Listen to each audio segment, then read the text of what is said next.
Shall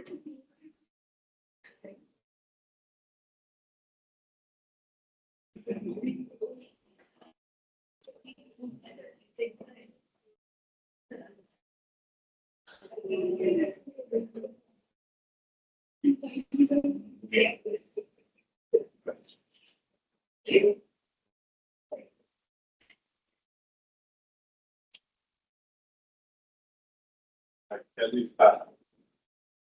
I think last time we have discussed about the types of content. Today we can move on to our topic, that is directors. Directors of the class.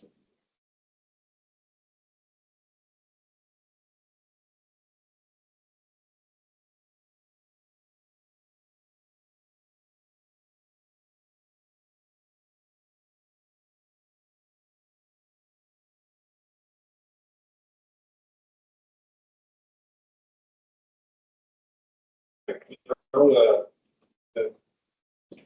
the first thing is to identify who is a director. So, consider the incorporation of the company. Right? So, in order to incorporate a company, we have to submit form 80. This is the consent of the initial directors of the company. Right? Then after incorporation, the person's name in form 18 will be appointed as the first set of directors of the company. And who is a director? Right? Who is a director? Now suppose there's the company is ABC Private Limited. ABC Private Limited. Then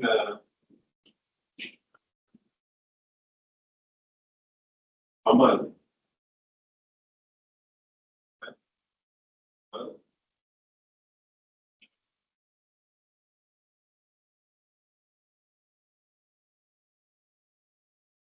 is involved in this company, but we don't know who is he. However, his name or job title is mentioned as sales director.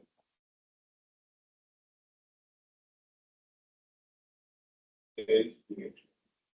Imal, his name is mentioned as director of finance.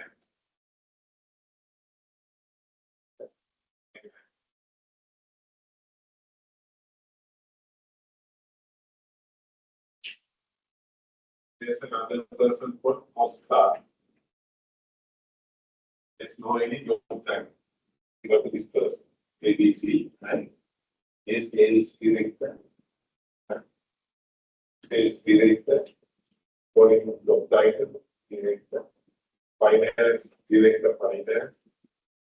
Director legal. Right? Likewise, job title is given to these two, but here there is no. Right? In regard to Oscar, there is no job title. Then actually,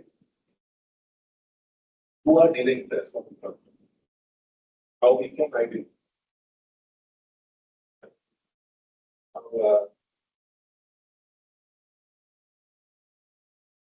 Technicals to Aman.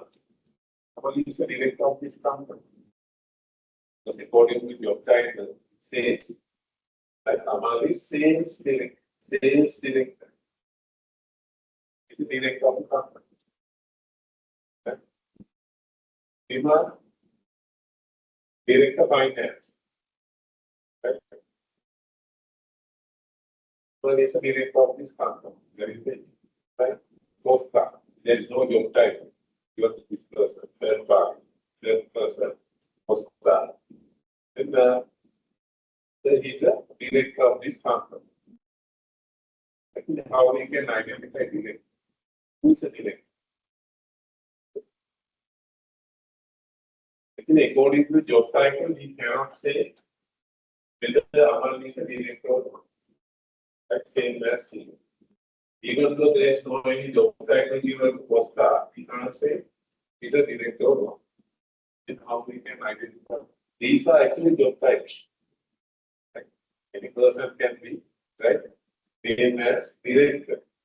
Right? Any position can be given, but he's not a director of the company. How we can identify director? Right? So in order to train a person as a director, actually, we have to consider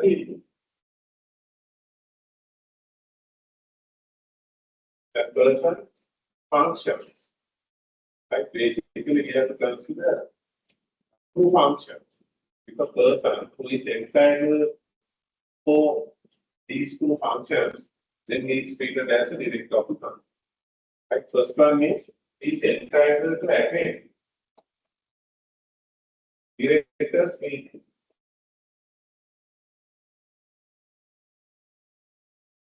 Directors meeting. Now, in a company, there are two types of meetings.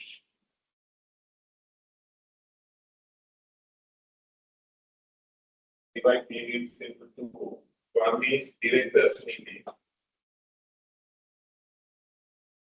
and shareholders meeting. There's a members meeting. Another name given to members meeting, general meeting. Yeah. General meeting. Right. Now here, the person is entitled to attend directors meeting. Right? Directors meeting. Right? And then that is the one function, right, to be fulfilled by the person in order to be a director of the company. Entitled to attend directors meeting. Why actually meetings are called yes, shareholders meeting, directors meeting? Why meetings are called? But for what is the purpose of the meeting? Yes. The main purpose of the calling of directors and shareholders meeting. Vaccine cannot any photo cannot.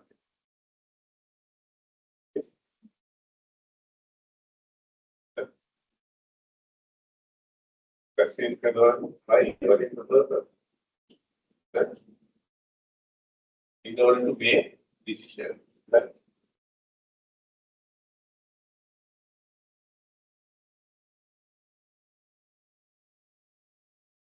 don't make decisions. Right?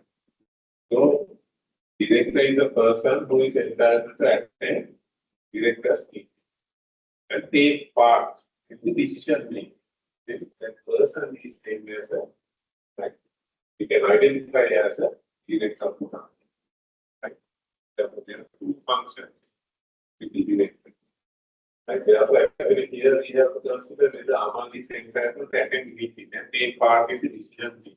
It is a director. We don't consider job title. Actually, these are job titles. Right? Based on job titles, we cannot decide whether that person is a director or not. Right? Even though it's Amal, according to the job title, Amal is a sales director. Right? However, if he is unable to attend the director's meeting and take part in the decision making, then he is not a director. He is not a director. Right? And we will also say that even though the job title says director finance, if he is unable to attend the director's meeting and take part in the decision making, then he is not a director of the company. There is no job title given to Costa. But if he is entitled to attend director's meeting and take part in the decision making, then he is a director. He is a director. Even though there is no job title given as director, he is a director. So, according to the functions, we have to decide whether this person is an officer, is a director of the company or not. That is the right function. Attend board meeting and take part in the decision making. Two functions. He is entitled for these two functions. And thereafter, we can identify there are different types of directors in the company. Right? The famous questions, right? Different types of directors. can divide the directors as executive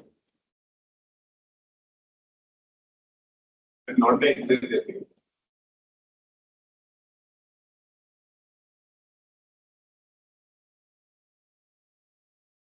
Executive and non-executive.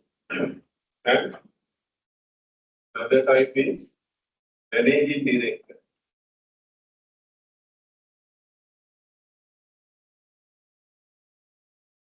Another person we recognize as shadow director.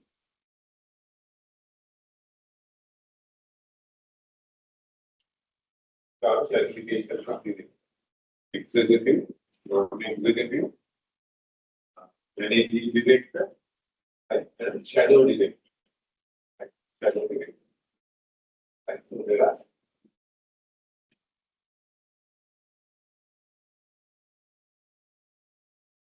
can identify there are 4 types of directors. Now, executive director, right? Executive director is a member of board of directors. Executive director is a member of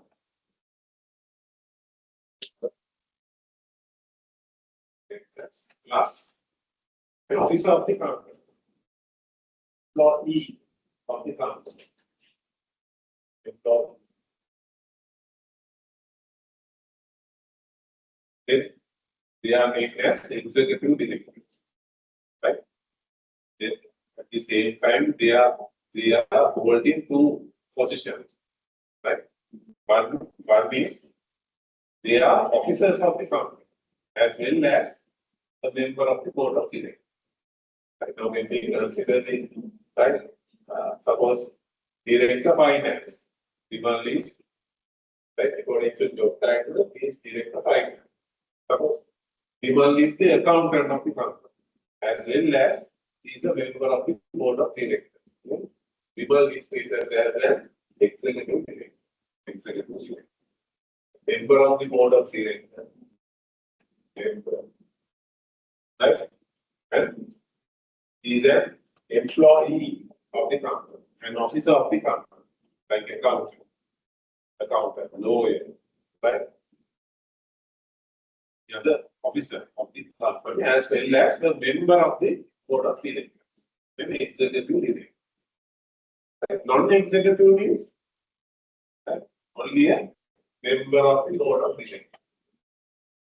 Yeah. Member of the board of directors.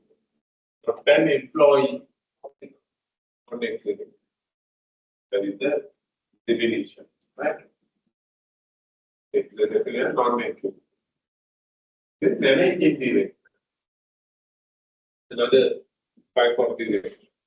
Managing director, actually the companies that define the managing director. Right? Managing director is an executive director who is appointed as the managing director by the board of directors. Appointed as the managing director by the board of directors. That is the definition given in the company. Actually, is the chairperson of the board of directors. It's a managing director and executive director. Executive director appointed as the managing director by the board of directors. Board of directors.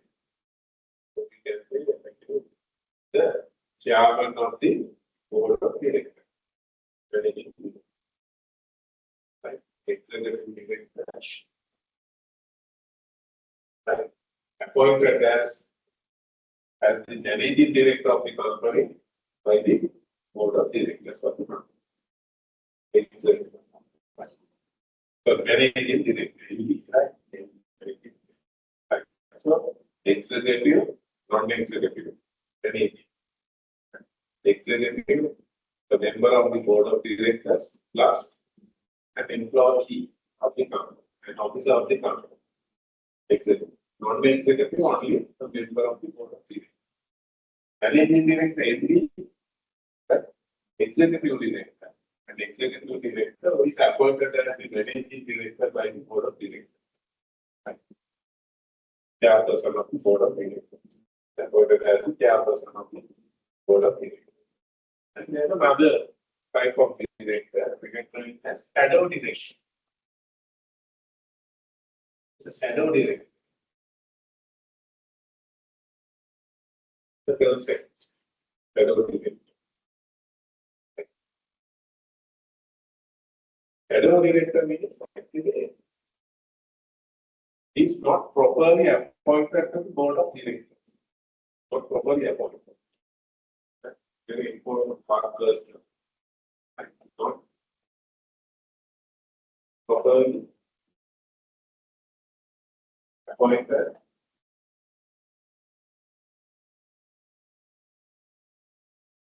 to the board of directors. It is not appointed to the board of directors. However, he can direct the board of directors from out. It is not in the board of directors. He can direct the board of directors from outside. Right? Okay. Board of directors will comply with the directions given by the shadow director. That is a very right specialty. Is not properly appointed to the board of directors. When we consider the members of the board of directors, his name is not there. However, he is able to direct the board of directors from out. He can give instructions to the board of directors. And then the board of directors will comply with the directions given by this shadow director. Right? That's why we name him as shadow director. Shadow director.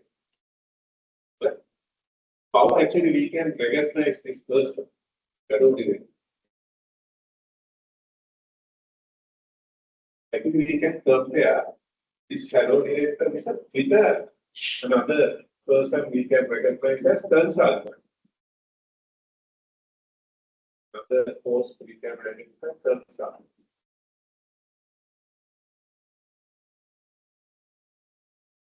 Consultant. There are several types of consultants. Law consultant, tax consultant. Right? You can appoint a lawyer as a legal consultant. Legal consultant. Right? Lawyer.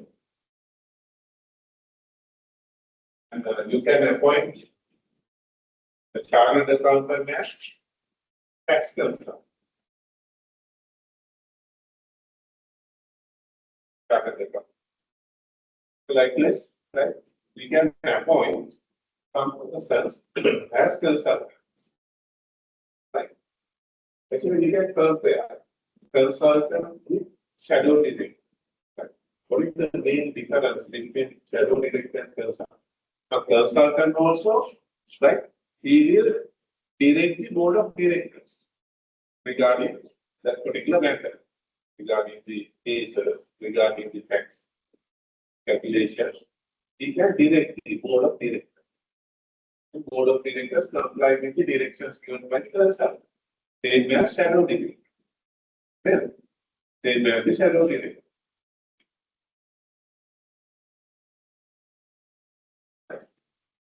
But there's one difference we can identify between shadow director and consultant. Actually, when we consider their right, activities are same, almost same. Shadow director is not appointed to the board of directors, but he can give directions to the board of directors from out. Right?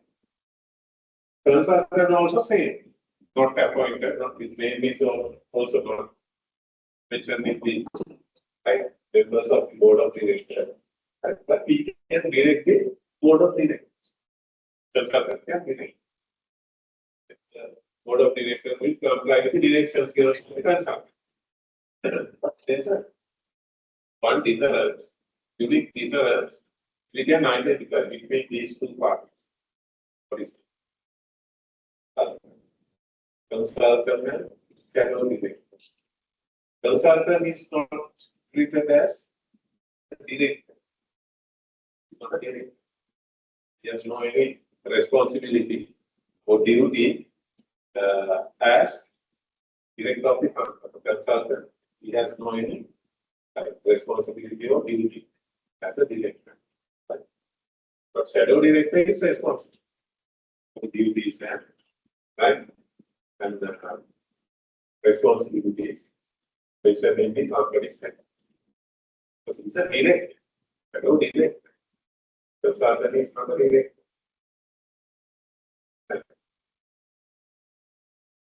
What is the main difference? Difference is when we consider shadow director, any person can be appointed as a shadow director. Maybe a professional or labor. Shadow director. But when we consider the consultant, he is a lawyer, accountant, they are professional.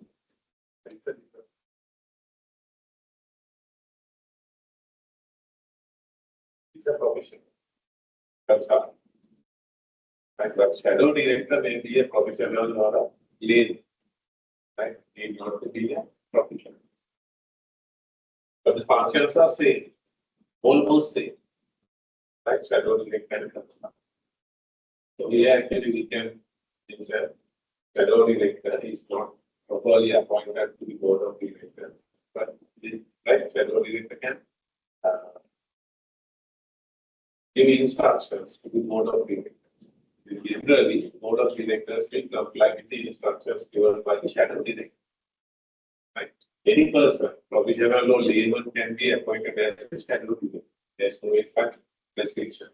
But when we comparing with the consultant, we can identify legal consultant or tax consultant. We can the appointing professionals as consultants. The consultant also give instructions to the board of directors. And then board of directors will comply with the directions given by the consultant. The functions are almost same. One difference we can identify.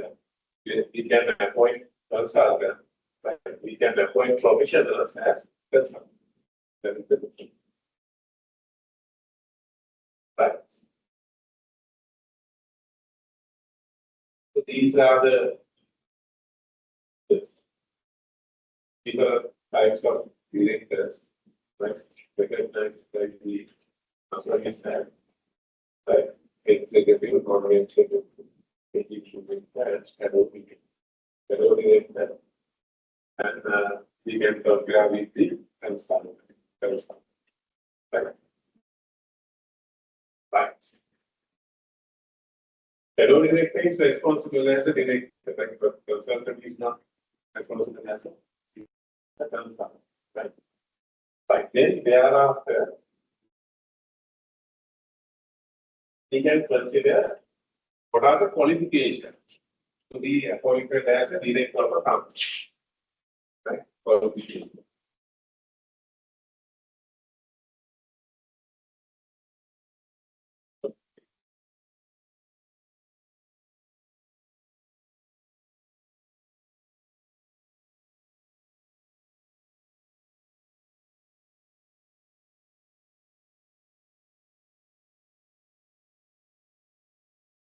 Qualifications.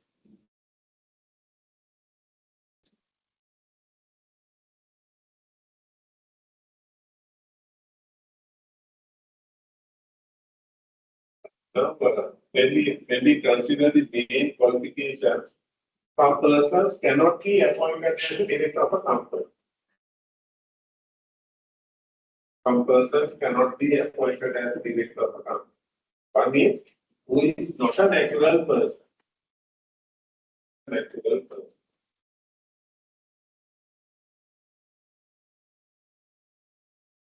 We mean by that? Not a natural person. Natural person. When we consider the person, we can identify there are two persons. We can identify there are two types of persons, natural and legal. Not a natural person means it refers to legal person. Therefore, legal persons cannot be appointed as a director of a company. Legal persons Tell me examples for legal persons. Right? The company or an institution incorporated, right, by an act of the parliament. So these institutions or other company cannot be appointed as a director of a company. Director of a company. Right? Because, right? Not a natural person. Person is not a natural person. Right? And cannot be appointed as a director of a company. Cannot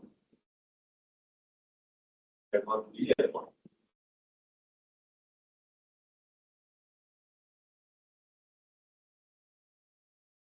As a director of a company. So only natural persons like Pereira, they can be appointed as the director of a company. The natural person. Not a natural person means if they cannot be appointed, then who can appoint? Only natural person. Legal persons cannot be appointed as a director of a company. Right? Again, not a natural person. These are disqualifications. Yeah, considering the disqualification. Right? If there is no any disqualification, all other persons can be appointed as a director of a company. Right? The disqualification.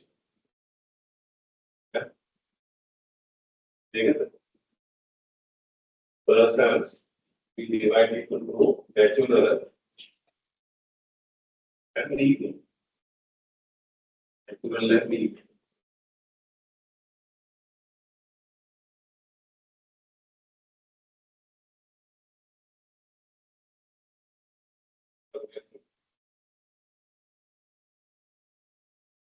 Cannot be appointed. The person is not a natural person, he cannot be appointed as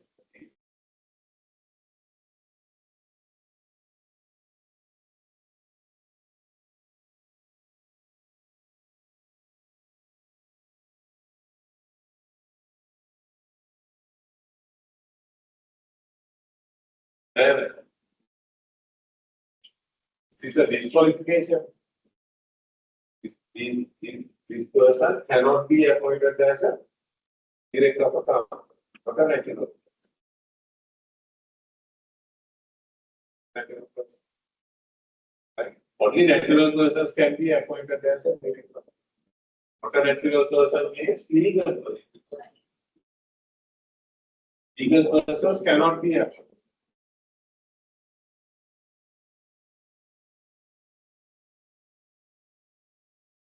Regardless of not a natural person means legal person.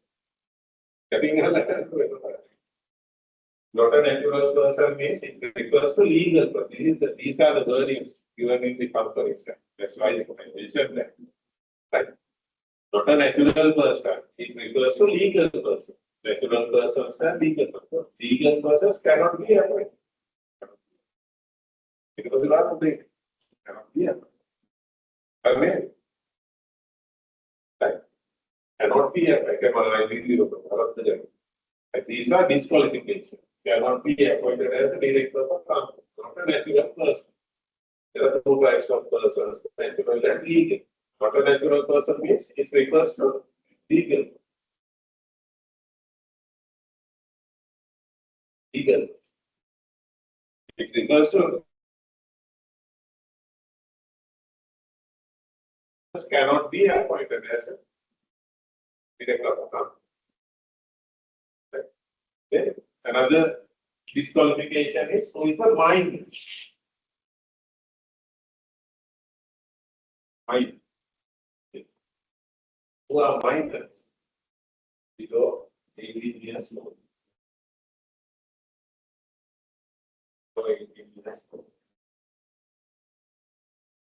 They cannot be appointed as a director of a company. Then thereafter, we have to consider there are two sections, 213 and 240. Persons who are prohibited under section 230 and 240. There are two sections. We have to consider 13 and 240. under section 213, right, there are some persons recognized, like they cannot be appointed as a director of a company. And 214 also say some types of persons recognized. 214 says they cannot be appointed as a director or promoter of a company.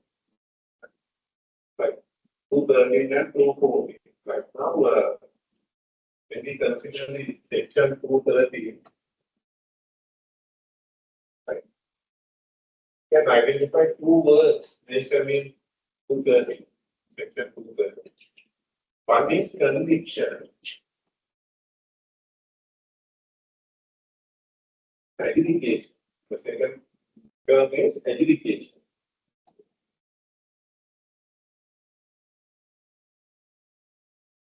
Terms, conviction and adjudication. Conviction and adjudication. I will consider first, like the meanings of these words, and thereafter we can consider the 213. Conviction. That is now when we consider the law, right, we can divide law into two main streams. One is criminal law and civil law. If a person is guilty of an offense, right?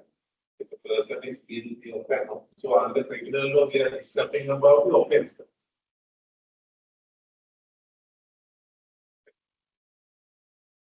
Here, civil wrongs. Civil wrongs. There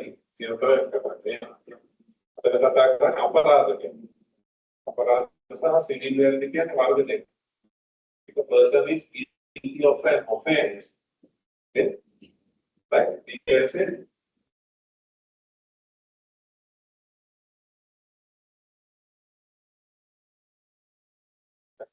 say the court, right, will convict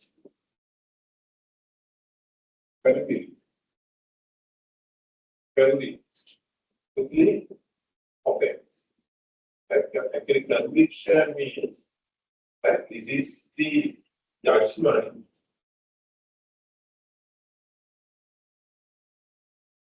given by the court, declaring yes, this person is guilty of an offense. So, verdict, or we can say judgment. Right? The judgment is treated as conviction. Understand? That is named as conviction. This is the judgment given by the court, declaring yes, this person is guilty of an offense. අපරාධයකට වැරදිකාරයෙක් කියන තීන්දුවක්. හරි. ඒකට අපි කියන conviction. අපරාධ බලකට වැරදිකාර කිරීම. Conviction is the judgment. අපරාධකාර කරන එක තමයි conviction කියන්නේ. conviction කියන තීන්දුවක්. But in civil law, again we can identify that court can give a judgment. Saying yes, this person is right, guilty. Right? Guilty. The civil law, right? So we can say the judgment given under civil law is named as adjudication.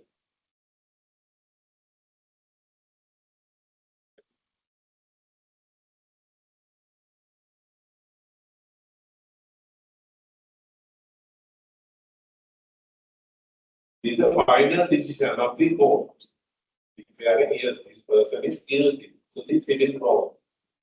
That is named as adjudication, a judgment or adjudication. Right? There is with regard to civil law, adjudication. Right?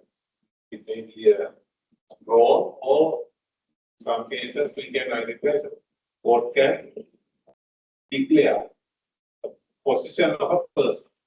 Declare position of a person. Like bankrupt,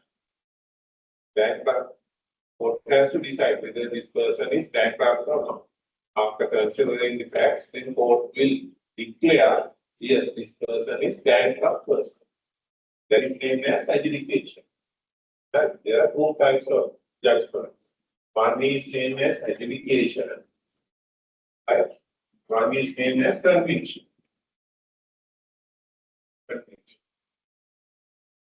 Full judgments.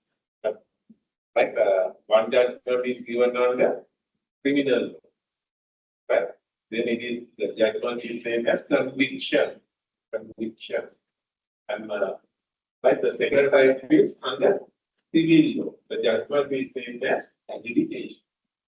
Right? Declaring a position. Right? For declaring, give a judgment, declaring yes, this person is guilty to the civil wrong. Right? A breach of contract is a civil wrong. Law of contract, breach of contract is a violation of a contract. It's a wrong, civil wrong. Judgment or adjudication, right? Final judgment can be given.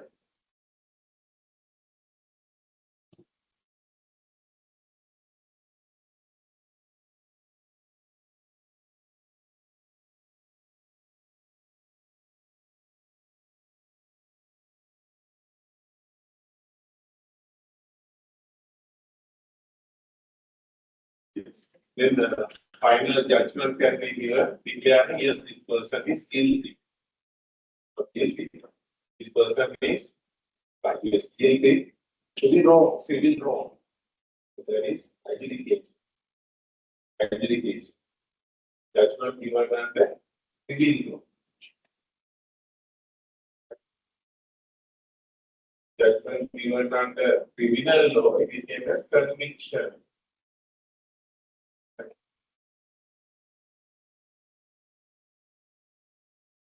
This is adjudication.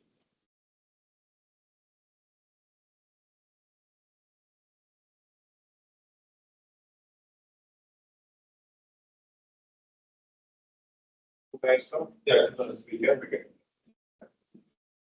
There are other judgments. One is under criminal law. Right?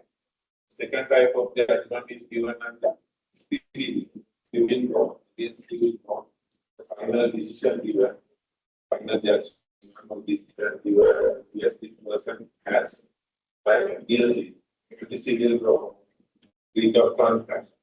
But in some cases, we can identify in civil matters, court will declare the position of the person, whether it is a bankrupt person, and whether the marriage is valid or invalid. Court can declare it. Right?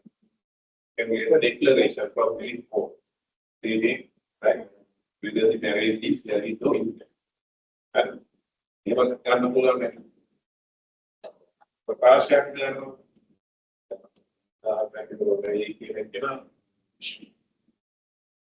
like the first marriage will be, and without getting a divorce, he married another person.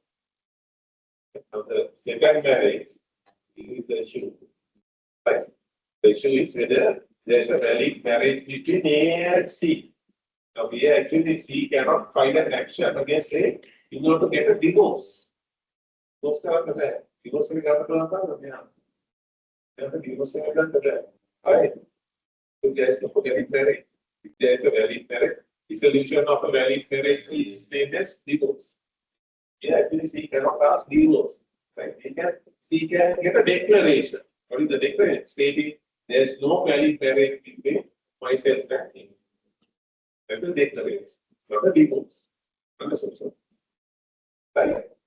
Now, if B, when we consider the B, right, B can get a divorce. Right? If he or she able to prove there is a matrimonial fault wrong done by A, then she can get a divorce. There is a valid marriage. There are some grounds, particular grounds she can get a divorce.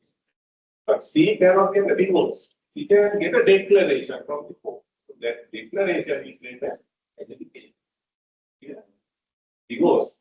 Right? The judgment given in favor of D is also treated as adjudication because both are under civil matter.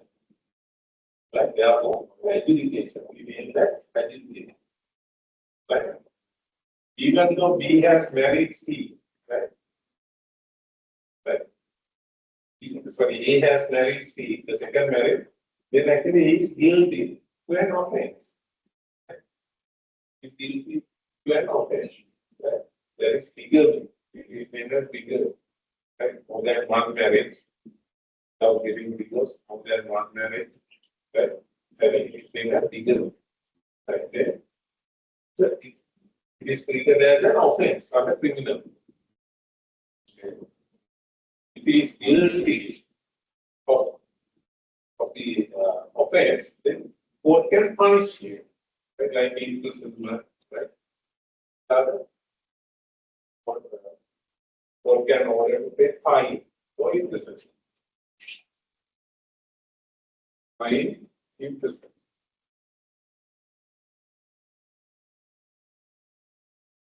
Love they have there, fine and imprisonment. But under civil law, maximum is maximum, right? Order can be given, right? To pay Galle.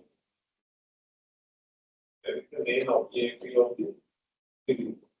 Pay Galle. Compensation. Galle. Right. So that is the maximum order can be given against your party to the act. But here, fine interest.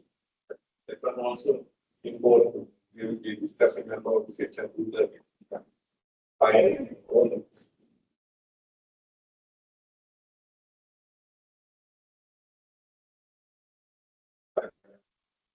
Okay. The summary is criminal law civil. We can be right below into as criminal and civil. Like under criminal law, judgment is named as conviction. Under civil law, criminal law, right? Under criminal law, judgment is named as conviction. Under civil law, the judgment given by court is named as adjudication. And it may be a declaration. The adjudication, final decision may be a declaration. Saying this person is bad, there's no value in like this declaration. So, under civil law, the punishment, we can't say punishment, like the maximum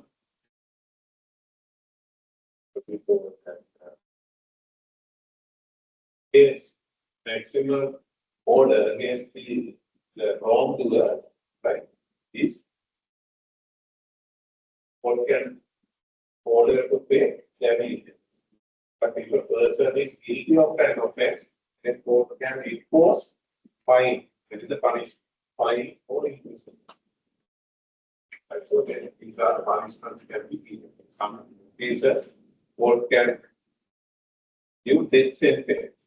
Right? The capital punishment. If it is a murder, the person is guilty of murder, then the punishment is death sentence. Right? Capital punishment. Basically, we can identify fine and imprisonment. These are punishments can be given under criminal law. Right? When we compare fine and imprisonment, right? In some criminal matters, court can impose fine. In some cases, some offences, court can give imprisonment. Right? When we compare fine and imprisonment, right? How it will differ? How we can decide whether the fine or imprisonment for both of these? Right? That is based on the gravity of the offense. Like when we consider the criminal law, there are two types of crimes we can recognize. One is like minor offences, and serious offense. Second point, serious offense. If it is a serious offense, then imprisonment. Then the punishment. Generally imprisonment. First part, fine. Right? Both of these punishments can be given if it is a serious offense. But if it is a minor offense, right? Generally, right? Only one punishment available, that is fine. Force a fine, right? Force a fine. 1,000 rupees fine. 500,000, 5,000 rupees fine. Some places, right? More than 1 million, 2 million, 5 million. This is not the gravity of the offense. The serious offense, then imprisonment.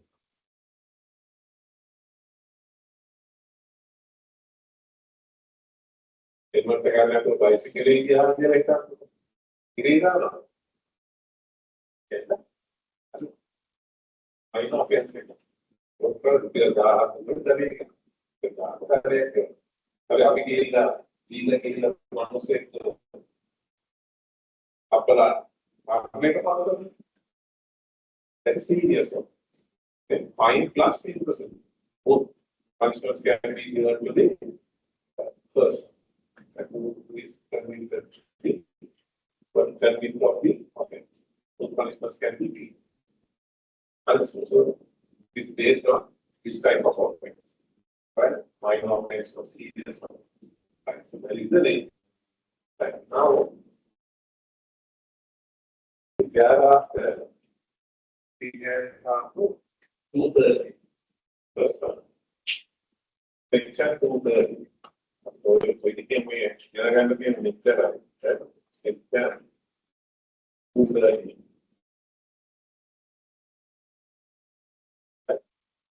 Section 230 says, right, following persons cannot be appointed as a director or promoter. Director or promoter.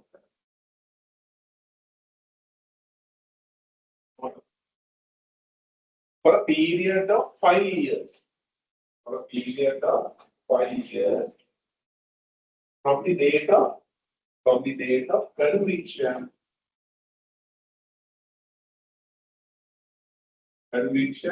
or adjudication.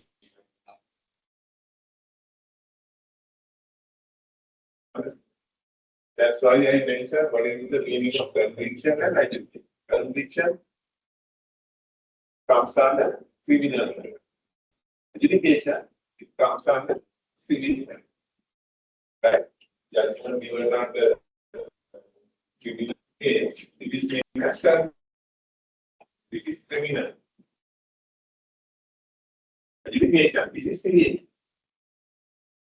Understand? Right?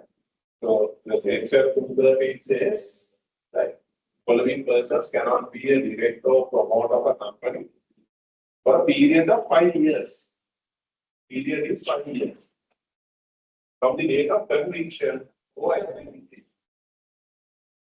Understand? So who are the persons? The first one is the person who is guilty of an offense. Guilty of an offense.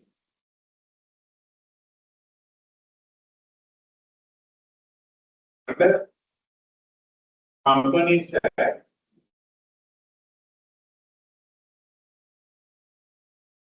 it is punishable by imprisonment.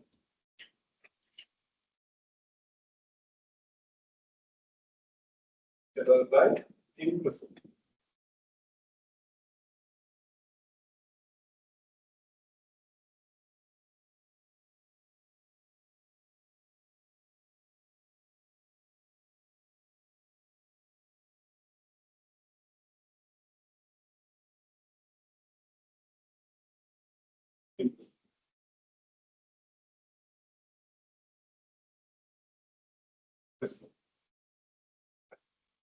person who is guilty of an offense under the Companies Act. Companies. The Companies Act. Like punishable by imprisonment. Punishable by imprisonment. In some cases, court can impose fine. In some cases, we can identify imprisonment can be given. So here, what is the disqualification? He is guilty of an offense under Companies Act, which is punishable by imprisonment. That actually we can identify that he has committed a serious offense. As I mentioned, it is a minor offense. Generally, the punishment is fine. It is a serious offense. Imprisonment plus fine. Both can be given. Imprisonment, generally, imprisonment is given for the serious offenses. So here, right, we can identify what is the disqualification. Guilty of an offense under Companies Act, right, which is punishable by imprisonment. This is the disqualification. This person, from the date of conviction, this person cannot be appointed as a director or promoter of a company for a period of 5 years. Cannot be appointed. The date of conviction. Right? From the date of conviction, this person cannot be appointed as a director of company for a period of 5 years. That is the disqualification.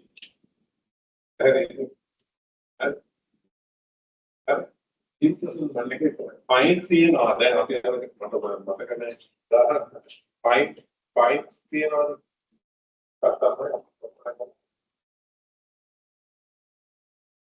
Name of the company,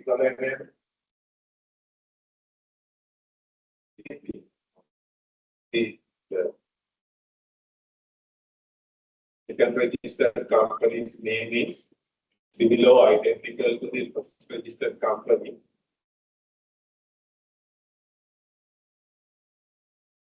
Registered company can direct the second registered company to change the name.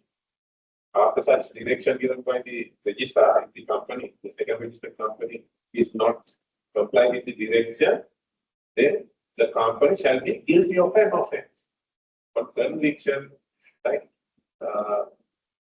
responsible to pay a fine not exceeding 100,000 rupees. That's a fine, not exceeding 100,000 rupees. So, like this, fine can be imposed under the Companies Act. It has criminal nature, right? Criminal nature activities, offenses, right? Criminal nature. So, under Companies Act, there are several provisions, right? Recognized can impose fine. In some cases, imprisonment. An untrue statement in the prospectus, then imprisonment can be given. Right? Imprisonment can be. Therefore, there is serious offense. Right? So here, disqualification is with regard to fine. Right? If that offense is punishable by imprisonment, right, then it's a disqualification. Right? From the date of conviction, that person cannot be appointed as a director, and not only director, promoter. Promoter cannot be a promoter of that company for a period of 5 years. And so this is a serious offense. What are the serious offense? Serious offense. It's recognized as serious offense. That's why imprisonment is given. Because Salamani is a man in this room.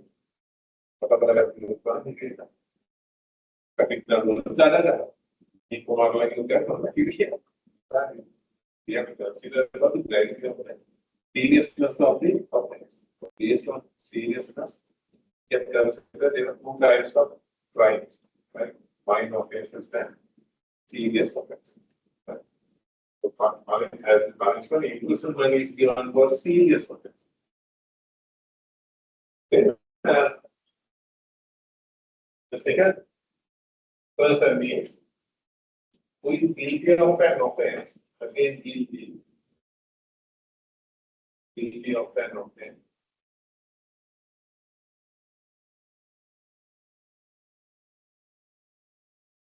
It involved in dishonest or fraudulent act.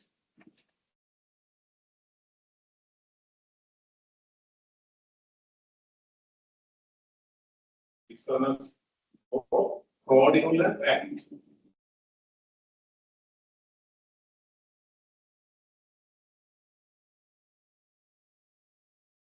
Of an offense involving dishonest or fraudulent act in Sri Lanka. In Sri Lanka. Right. Then again is disqualified for a period of 5 years. Cannot be appointed as a director in Sri Lanka.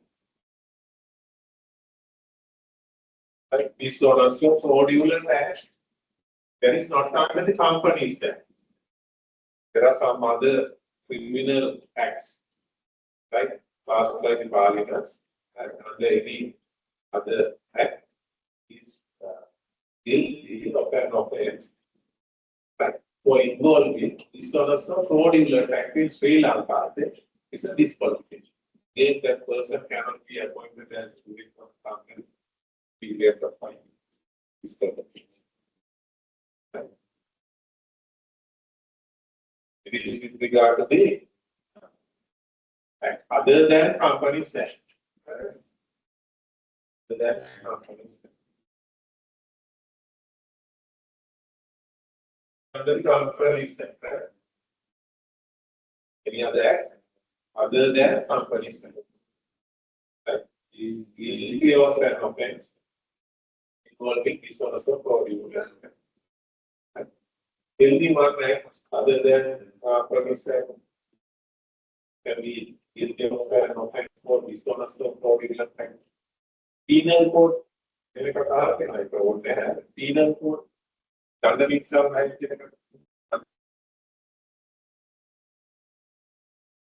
offense for involving dishonest or fraudulent act. The disqualification. Penal code. Penal code underneath. And then how I got the prevention of money laundering. Prevention of money laundering. And how I got officer.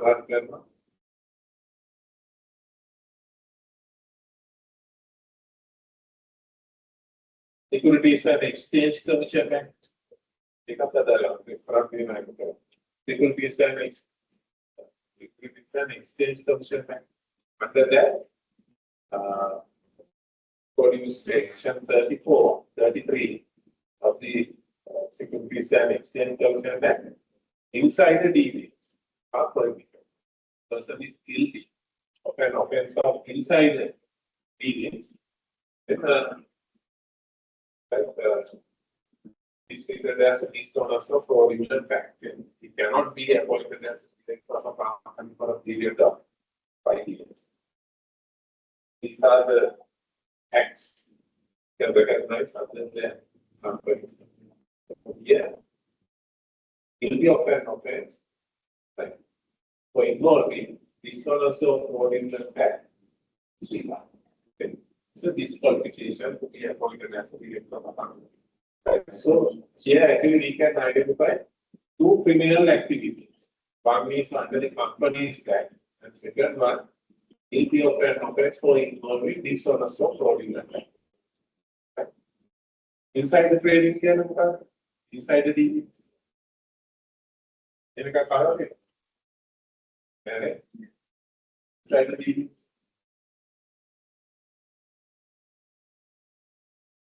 That is by using the information of the company, trading shares of the company, unpublished price sensitive information, by using the information, right? The directors or the actually the right high sales of the company, they can by use the information of the company in order to trade the shares of the company. Right? By using this information. They can trade shares. That is, whereas inside the deal is prohibited under the Securities and Exchange Commission. That is, I think described that, right? Another topic. Those adjacent to corporate. Under that topic, that's right. Inside the deal. So here, there are two criminal activities. One is under the Companies Act, punishable by imprisonment, and the second one is guilty of an offence involving dishonest fraudulent act in Sri Lanka. And then the third one is the person who is adjudged.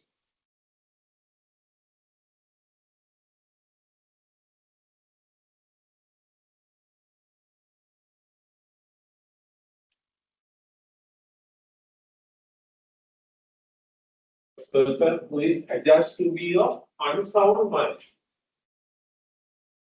The paper is unsound mind. Adjudged to be of unsound mind. It's a criminal matter. Sorry, serious matter, not criminal, right? Adjudged to be of unsound. Court will declare this person is of unsound mind. That's the declaration given by the court. Then thereafter, for a period of 5 years, right, this person cannot be appointed as director from unsound mind. Adjudged to be of unsound mind. With the both parties adjudged to be of same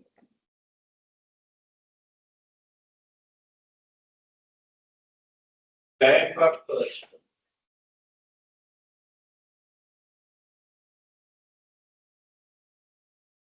Adjudged to be of bankrupt person.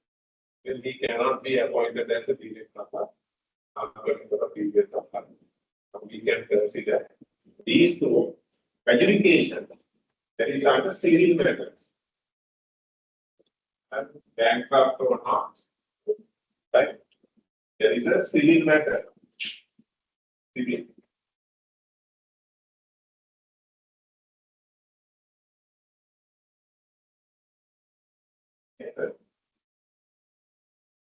Is civil. These two, the first two, under criminal.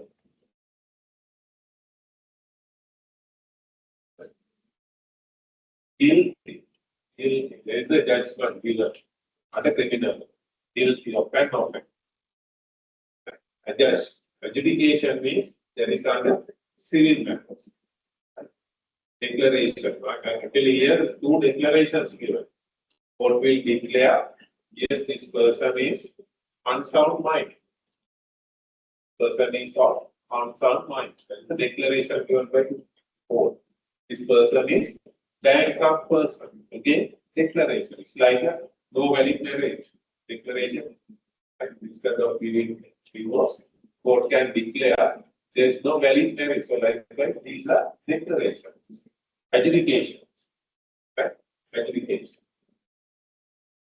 Judgments given under civil. So, these persons, this is the section 230. Section 230. Right. So, these persons cannot be appointed as a director or promoter of a company for a period of 5 years from the date of conviction of activity.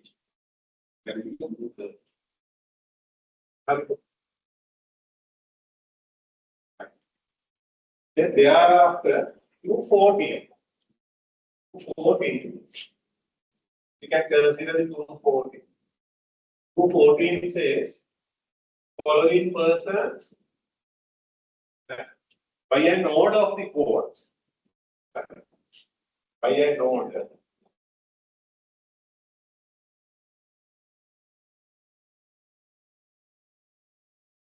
following persons can be restricted, right, from being appointed as a restricted.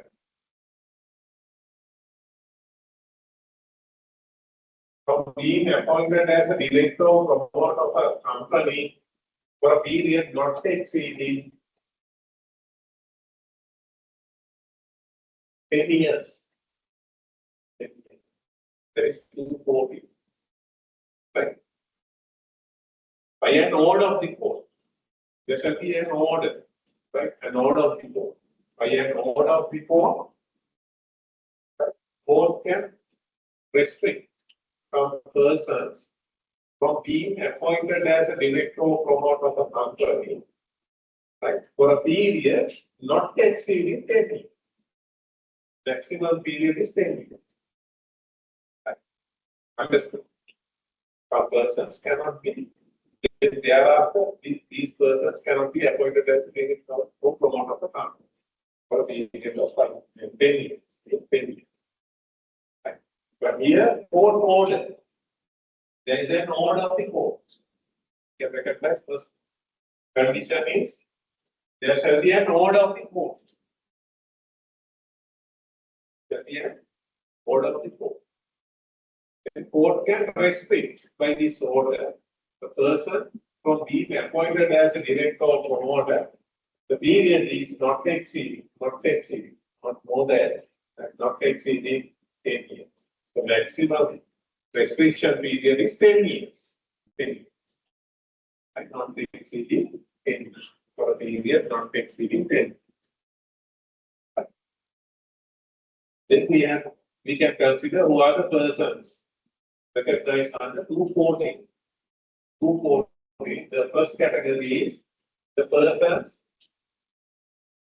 The persons who are prohibited under 230. Section 230. Persons who are prohibited under 230 can, by an order of the court, restricted from being appointed as a director or promoter of a company for a period not exceeding 230. These persons, by an order of the court, can restrict, right, for a period not exceeding 230 means these persons, right? So here, actually, what is the relationship between 213 and 240? Right? On condition no adjudication, automatically need not to, right, give an order of the court automatically from the date of adjudication, conviction or adjudication. From the date of conviction or adjudication, automatically they cannot be appointed as a director of a company for a period of 5 years. 5 years. Period of 5 years. Need not to get a separate order of the court. Right? Automatically, after the conviction or adjudication, they cannot be appointed as a director. But here, what happens? By an order of the court, court can restrict that person from being appointed as a director of a company for a period not exceeding 10 years. By an order of the court, court can enhance the period. Enhance the period of the 10 years. Here, court order. That is compulsory. Then the persons who are restricted under or prohibited under 230, court can, by an order, restrict for a period not exceeding 10 years. And the second part is we have recognized guilty of an offense involving dishonest or fraudulent act. I told you in Sri Lanka. Now the second part is the person who is guilty of an offense for involving dishonest or fraudulent act.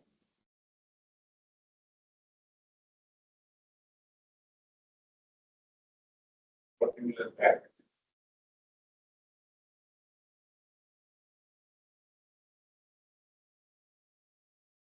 In a country other than Sri Lanka.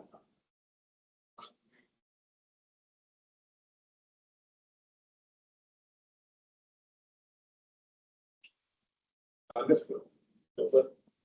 Under 213 recognized a person guilty of an offense for involving dishonest or fraudulent act in Sri Lanka. It is in Sri Lanka. The meter in Sri Lanka. Here it says 213.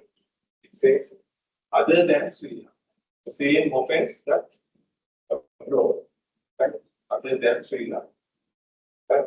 Fraudulent or dishonest act in a country other than Sri Lanka. Then another category recognized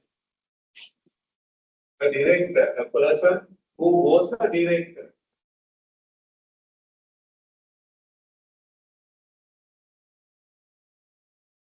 Director of a bank or trust.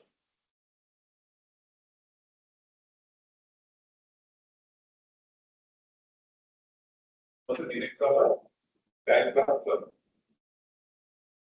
I think by an order, court can restrict that person from the director of a company.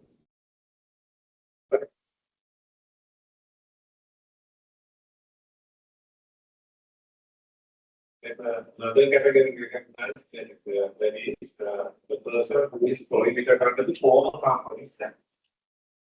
Right? Prohibited under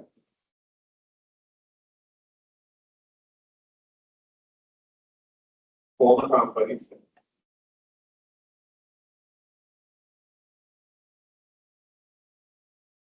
Exactly. Number 17 now. 2007. Last 2006.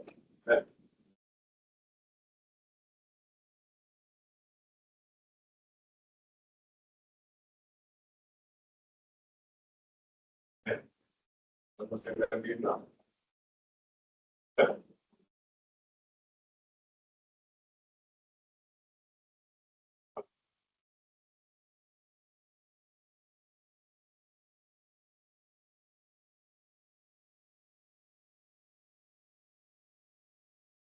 Number 17 now.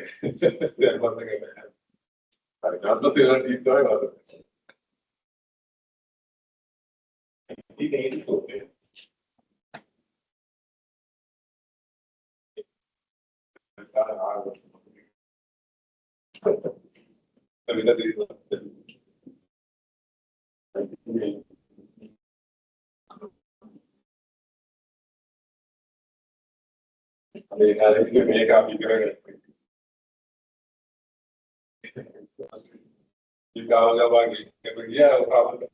Actually, this is repeat, like fully repeat, and new one introduced.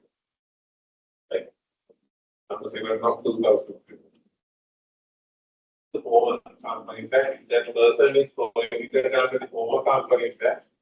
The court, by an order, can restrict that person from becoming a director of a company, like for a period, maximum 10 years. Restriction can be.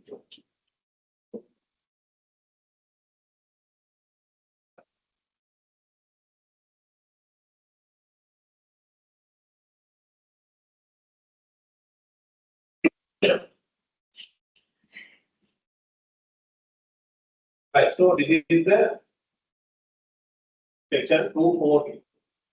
240. Who are prohibited under 230 can be restricted. This sort of fraudulent act in a country other than Sri Lanka can be restricted for 10 years by an order of the court. Then who was a director of a bankrupt company can be restricted. And who is prohibited under the former companies act can be restricted. So, into one. Samana 1947, there is an ordinance, company's ordinance, then it is repealed.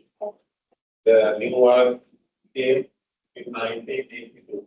That is number 17 of 1982, which is company's act. It is repealed by the new one, and number 7 of 2000. The thing is that Amagapana do not feel the Malaka. Lean make up with the guy it cancel the lean. Talking in a Galaka, made a big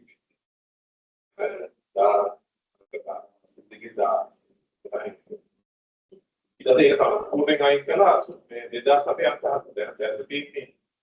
It's a putting but then the Omar made some RA, the company on the Bivagas time. Yeah, the not going to play with the run take regular. It's a Parliament.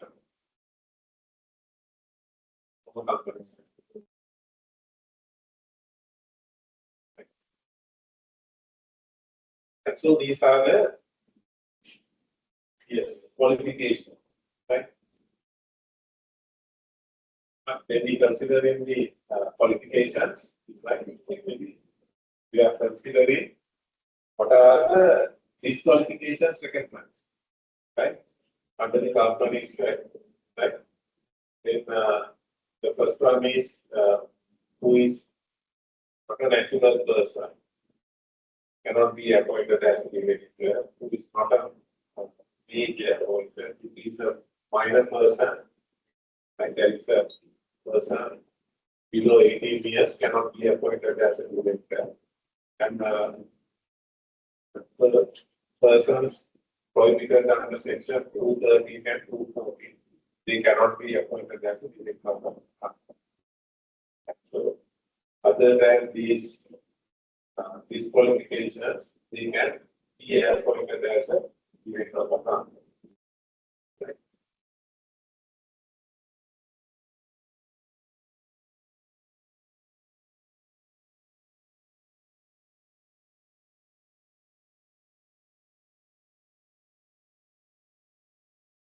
Right. So this is about the qualifications.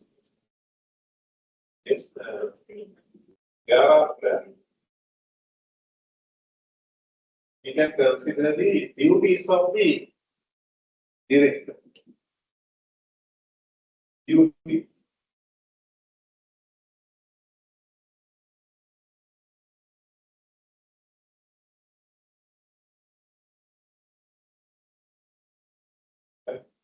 When we consider the examination papers, actually main two duties they will change.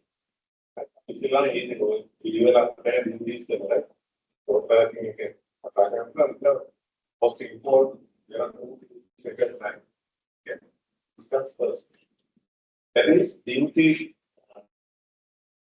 on duty on insolvency.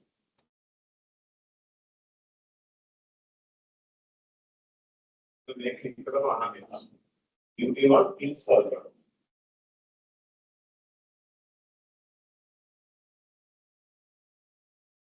Duty on insolvency.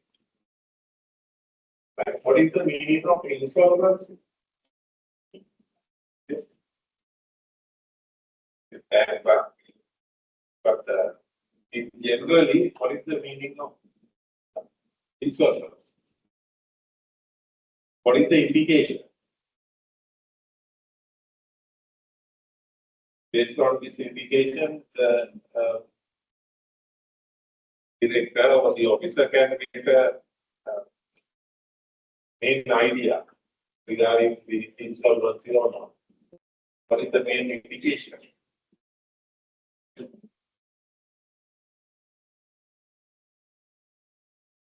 Insolvency means actually generally insolvency. Under this duty also described that insolvency means duty on insolvency. That's the duty passed on the director. Here it says if a director came to know the company unable to pay its debts, able to pay.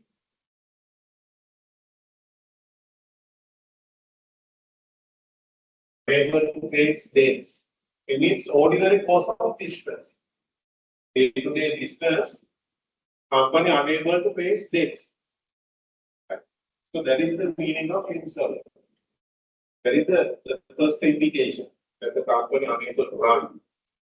Right? Day-to-day business, company unable to pay its debts. Right? So that is the insolvency. That is the meaning of insolvency. Unable to pay its debts in its ordinary course of business. Right?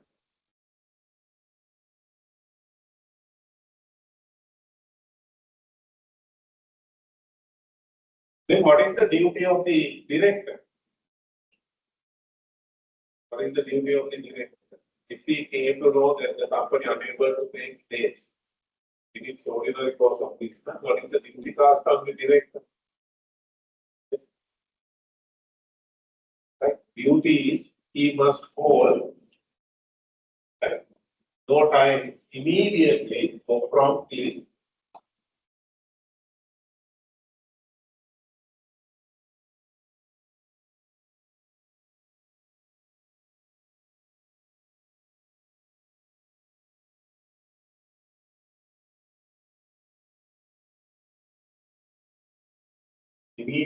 or promptly he must call board meeting.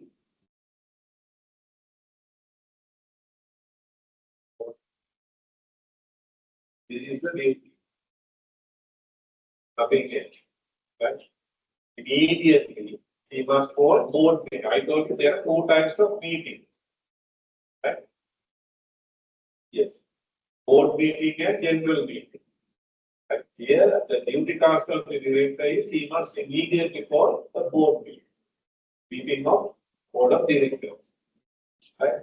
Why this meeting is called? In order to make a decision whether the company will apply to the board for winding up or not. So in order to decide that, right? In order to decide that, he must call a board meeting. Right? In order to decide, make an application to board for winding up or not. So in order to decide that, he must call board meeting. But actually here, only duty task of the director is to call board meeting. That's all. At the meeting, decision can be taken. Right? Whether the board will apply to board for winding up or not. The decision can be taken at the meeting.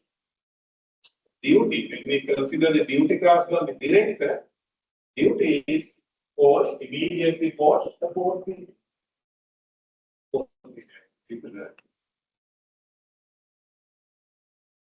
meeting.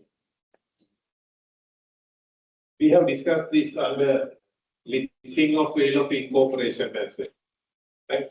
Now, this is the duty task on the director. If the director fails to do so, then what is the responsibility of the director? Now, director came to know that the company unable to pay its debts in its ordinary course of business. Then what is the duty? Immediately he must call a board meeting. If he fails to do so, then what is the responsibility? As a result of company continues its business and liquidated, he is personally responsible to compensate the creditors. We have discussed this, right, under lifting of veil of incorporation. Right? Lifting of veil of incorporation, we have discussed. Right? So it is director, right, fails to call board meeting immediately, then as a result of company, right, liquidated, then this director, right, is personally responsible to compensate the creditors. Right? That is the responsibility of the director if he is not complying with this duty. Right? So duty is for the board meeting. Right? Board meeting. That is the duty. Right? So this is named as duty on insolvency. Insolvency means unable to pay its debts. ඒක පොඩක් මතක තියාගන්න. තව එකක් අපි කියවනේ solvency test කියලා එකක් කරන්නේ ඒක පට්ටව ගන්න. Solvency test.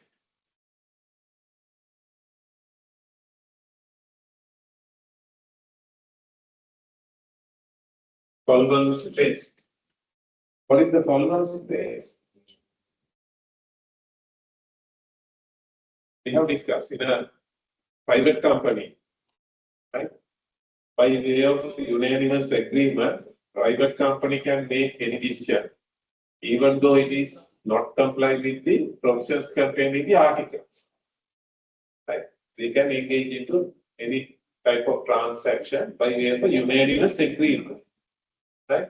However, in order to engage into that type of transaction, the company must satisfy the solvency test. Solvency test. Right? This is solvency test.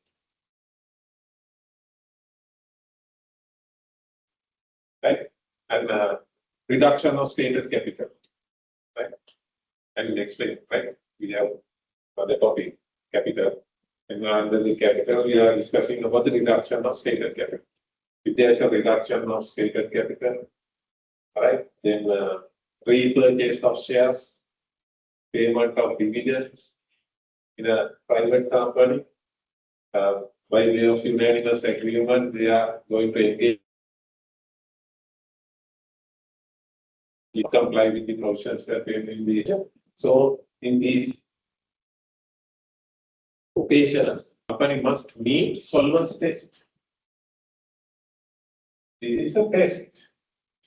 Yes, what is the test? First thing, right? First one is අපි ඔයගොල්ලන්ගේ මතකයේ තියෙන මතක තියාගන්න ඕක හැමදාම අහන ප්‍රශ්නය. Solvency test එක ලඟ පාර්ක් වෙනවා. හරි? හරිද කියලා. Solvency test, when we consider the solvency test, actually, in order to pass this test, company must meet these two conditions. There are two conditions. First one is we have to consider the working capital.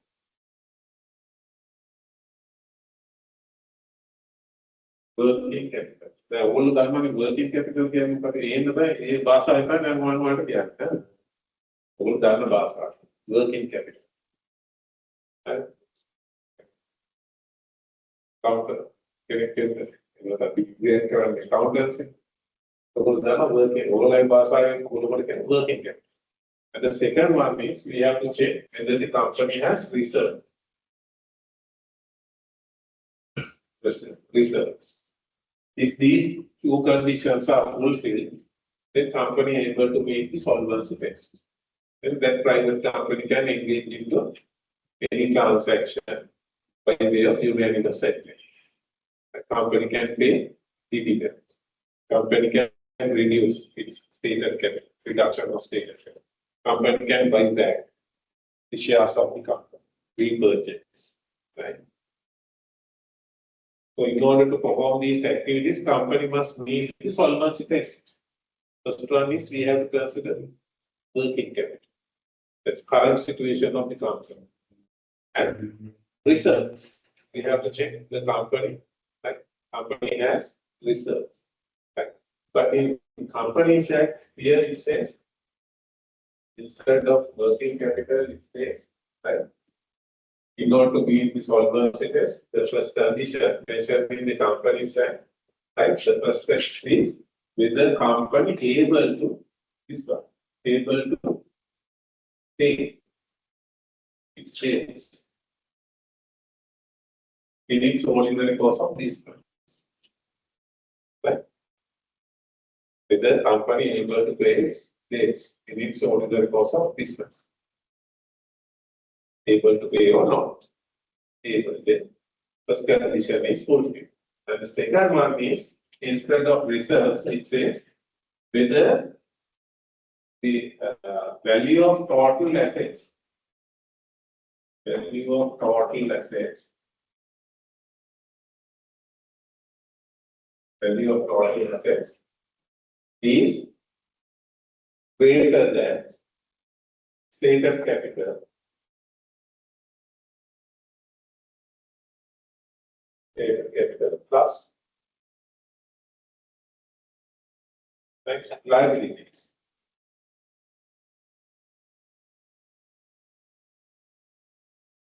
So this is the test. And instead of reserves, here it says the value of the total assets is greater than stated capital and liability. Balance sheet is the balance sheet. Total assets 100. They also 100. Then stated capital, like liabilities, right? Stated capital 60. Liabilities 20. Right? So in this situation, right? The value of the total asset 100 is greater than stated capital 60, right? Liability is 20 plus 20, Right. Right. Same situation, right? 100 is greater than 80. That is okay. Right? When we take up right 80. 100 is greater than 80. Right? Then what is the difference? Right? 20. Difference is 20. There is plus. Plus means results. Right? Results. That's the meaning. Right? So this is the right. These are the words mentioned in the company side. Right? Generally, actually, like able to pay is the ordinary cost of business, it refers to working capital. We have to consider whether the company has good working capital or not. And second one is we have to consider whether the company has reserves. Right? But instead of reserves, company says value of the total asset greater than stated capital and liability. Right? Difference is this. So if these two conditions are satisfied, then company able to meet the solvency test. This is the test. Right? This is like duty on insolvency. Insolvency means unable to pay its debts. That is basically we are considering about the working capital. Unable to pay its debts in its ordinary course of business. Then what is the duty cast on the director? Immediately hold a board meeting. Board meeting. That is the duty. And it's very and this is duty on insolvency. With the person. Target of a pathologan, another duty on the second one, duty on serious loss of capital.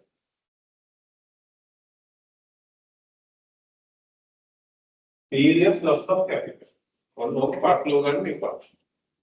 And one thing about solvency test again. And well, pathologan, we to the Balagan, we try team on the insolvency, solvency test. Even take up. They can parikshan. The duty are very directed. Parikshan, young people are parikshan. Insolvency test. Insolvency scheme in the way, it's a duty. Right? If to know, director came to know, unable to pay his debt, then we must go court meeting immediately. Serious loss of capital. Next one. It's duty cost of the director. Right?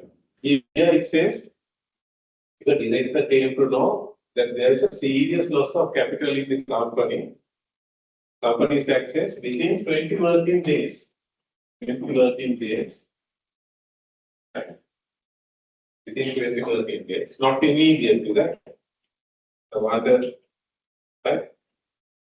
Solvency immediately must call board meeting. But here within 20 working days, director must call an EGM.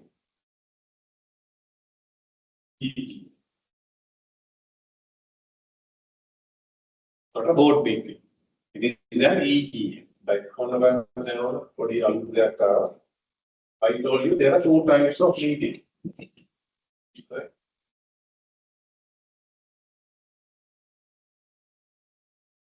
We have discussed. There are two types of meetings. Right? Directors meeting and members meeting. Members meeting we can further classify into two. Right? AGM, annual general meeting. AGM stands for annual general meeting. Annual, called the meeting of shareholders. It is named as annual general meeting. And the next type is, right, the second type of meeting is EGM.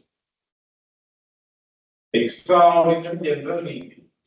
That is due to an emergency and the company unable to wait until next AGM, right?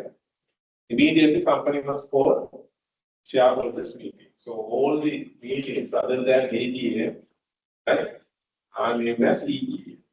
Without waiting next AGM, immediately call shareholders meeting, right?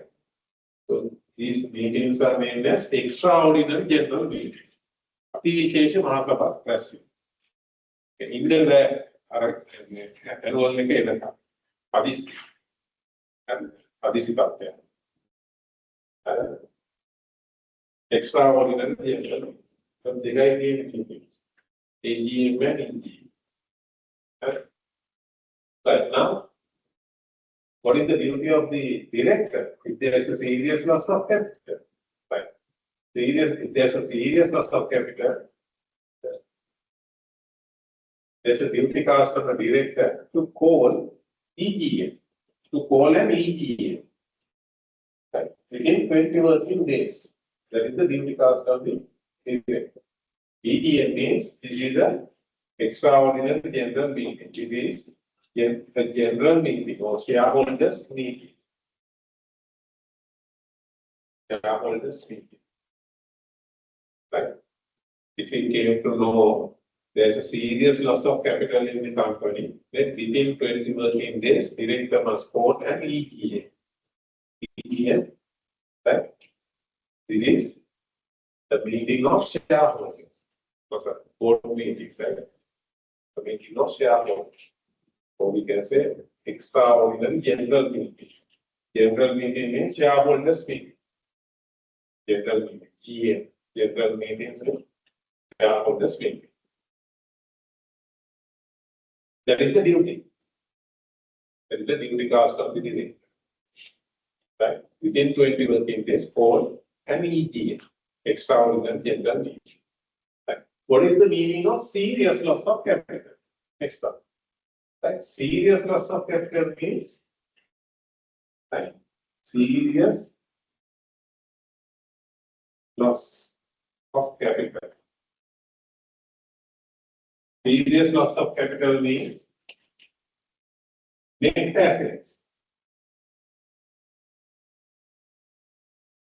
The value of the net assets is, here we are considering net assets, is less than, right? Less than half of the stated capital.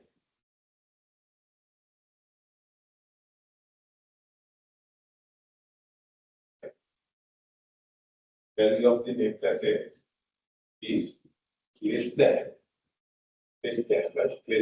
half of the stated capital. Right? So in this situation, we can identify there is a serious loss of capital in the company. But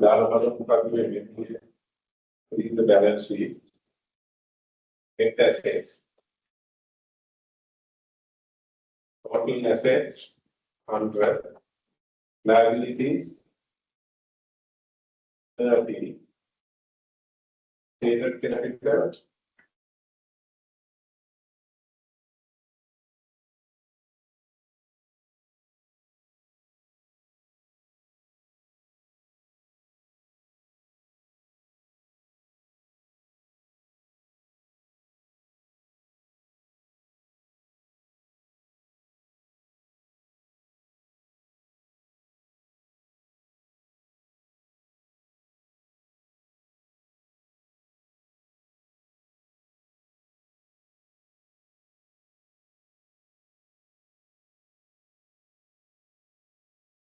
160. Stated capital 160. Then half of the stated capital is 80. Then we can say, yes, 70 is less than half of the stated capital is 80. Yes, this is the situation. Here we are considering net assets. So total assets, we have to deduct liabilities. It's 7 net assets. Right? Value of the net asset is less than half of the stated capital. Right? This is the situation in this company. Total assets 100, liabilities 30, and stated capital 160. What is the difference? 100. Yes. Yes. What is the difference? This is the balance sheet. The balance current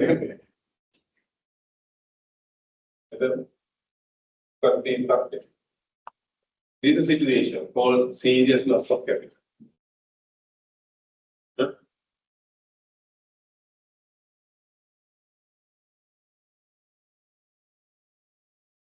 Yes.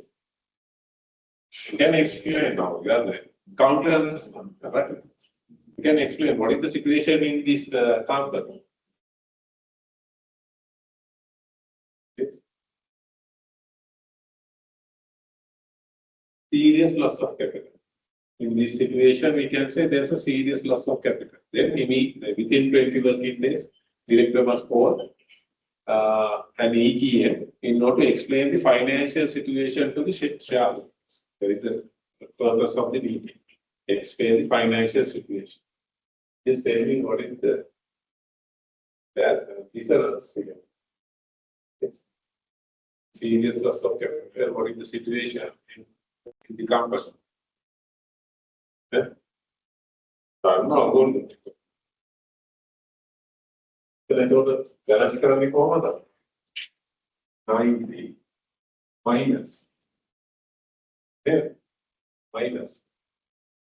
අර පිළිවෙල. 100 minus කියන්නේ what is the meaning? Accumulated loss in the company. Is a loss. Accumulated loss. If there is accumulated loss, there is the meaning of serious loss of capital. Accumulated loss, no reserves, accumulated loss there. Right? That is the situation, serious loss of capital. Right? Accumulated loss, then immediately, not immediately, like within 20 working days, right? Director, once he came to know that there is an accumulated loss in the company, director, right? Within 20 working days must hold again, yes. And he extraordinary general meeting of the shareholders in order to explain the financial situation to the shareholders. That is the return. This is a loss, likely. Right? So that is named as serious loss of capital. Serious loss of capital. The market name of the investment.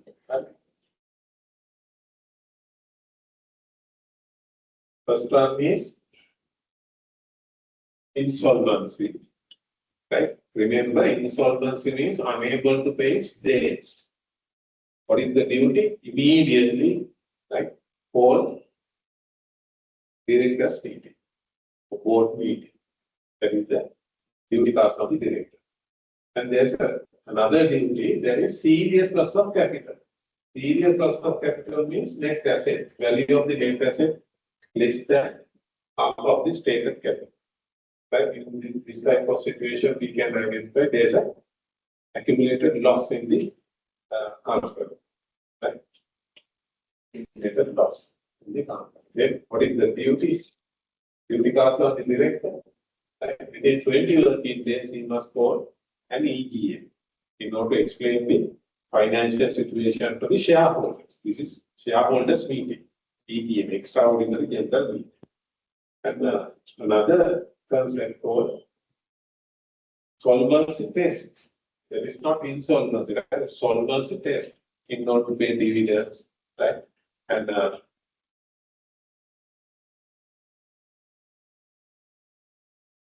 of stated capital, right? In a private company, engage in transaction by violating the provisions of the articles of association, right? They are going to sign unanimous agreement. Then solvency test, right? They have to comply with the solvency test. If the company is able to meet the solvency test, then they can perform those activities, right? Solvency test means, right? Here we have to consider two conditions: whether the company has good working capital and whether the company has reserves. That is the meaning, right? But here we can mention it as under solvency test. The first one is, right, the company must consider whether the company able to pay stakes in its ordinary course of business. Able to pay stakes. And the second one is value of the total assets. Right here, total assets. Value of the total assets is greater than, right?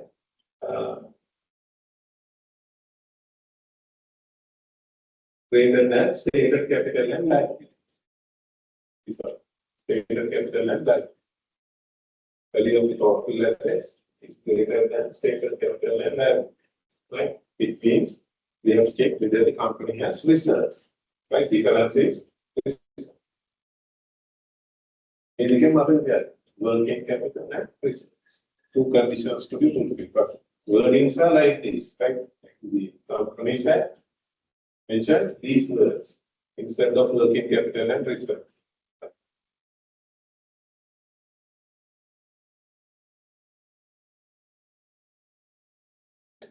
Serious loss of capital. Right? Serious loss of capital. Right? That is with regard to the main duties of a director of the company.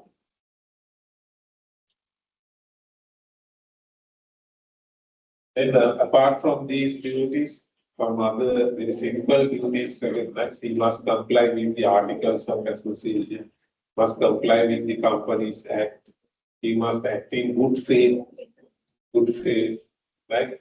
And another one is he must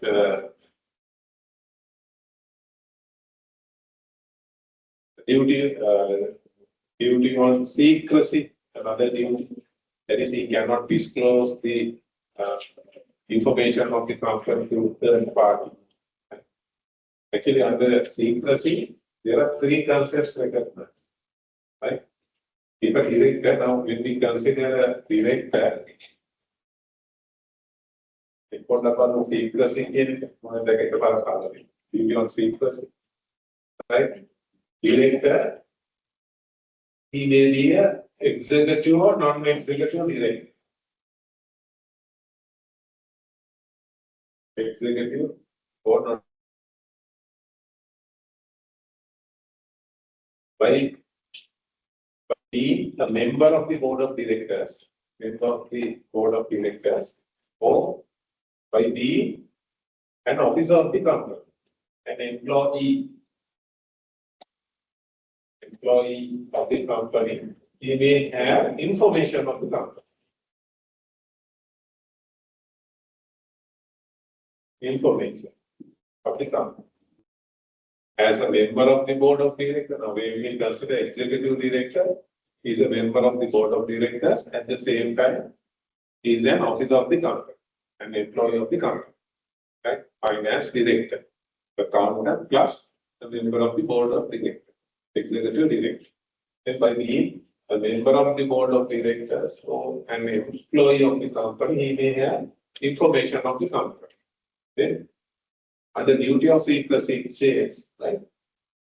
This director cannot disclose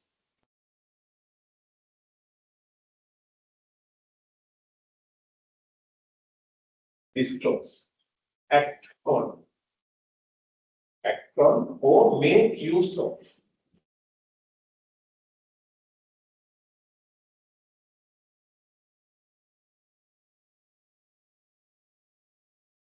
such information, right?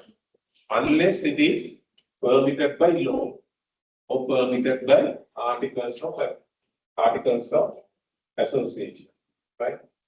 Disclose, disclose, act on, make use of. Not only disclose, right? Make use of. Sorry, act on. Act on, make use of. Right? Unless it is permitted by law, right? Or permitted by articles of association. Where is the duty of secrecy mentioned in the Companies Act? Three functions mentioned. Not to disclose. Now, duty of secrecy is unable to disclose that. It is not confined to disclose. Act on. Right? Act on or make use of such information unless it is permitted by law or articles of association. That is the duty of secrecy, right? Make use of such information unless permitted by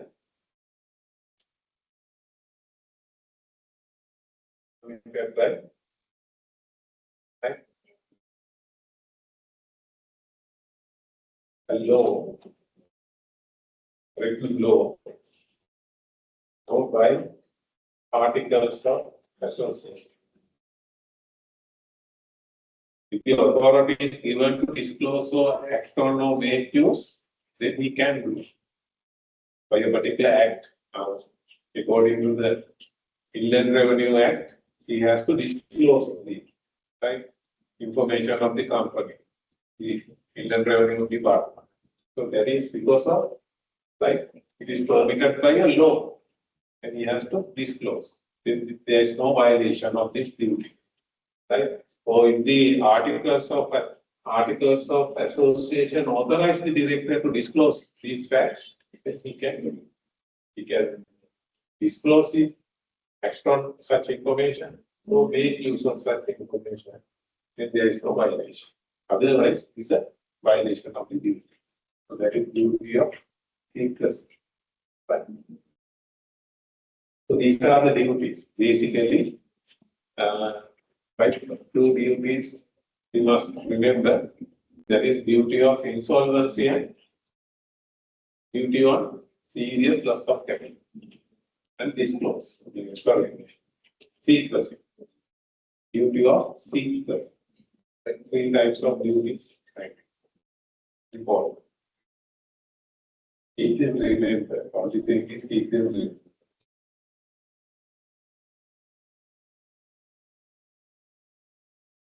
Right.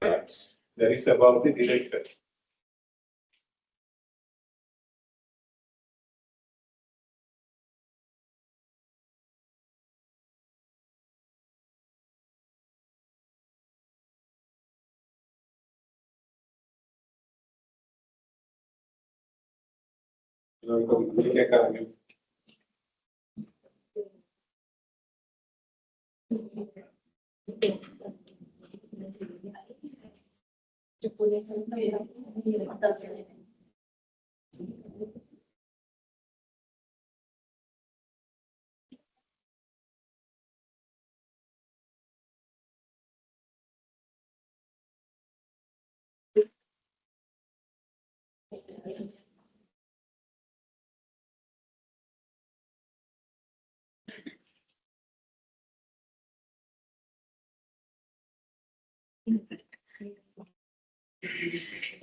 Well,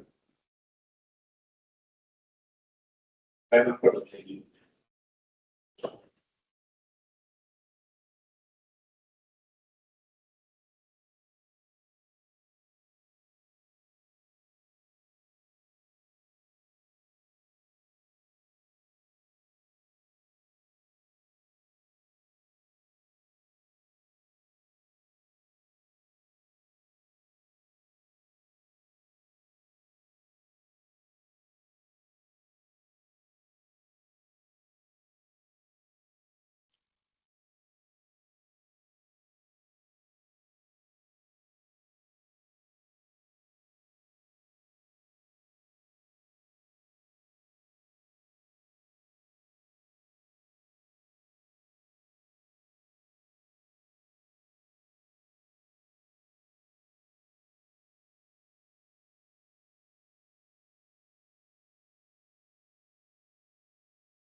Aర్థమైంది మరి మాకు తెలిసి.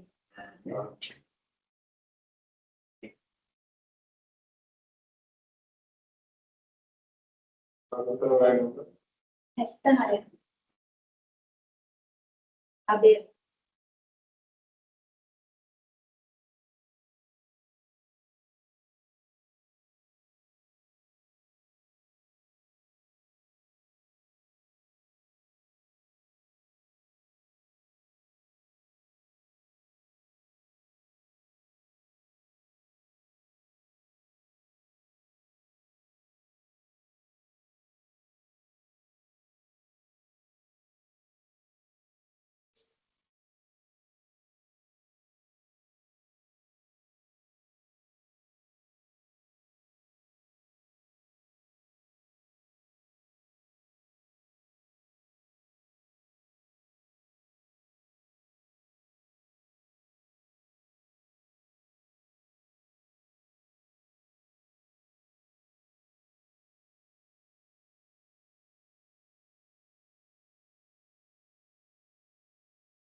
Morning, good morning. Yeah.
Yeah.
Yeah. Oh, very good.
There's another part we have to discuss with regard to the integrators, that is, first appointment,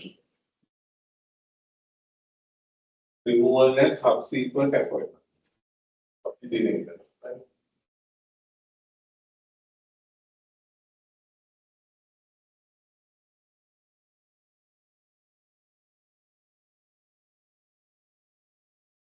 Right now, when we consider the first appointment of the directors, that is, as we discussed, when we are incorporating a company, then we have submit the document called Form 80. Right? So, this is the consent of the initial directors, like as the directors of the company. Then after incorporation, persons named in the Form 18 will be appointed as the first set of directors. Right? Very simple, according to Form 18, first set of directors are appointed. Right? Then thereafter, subsequent appointment.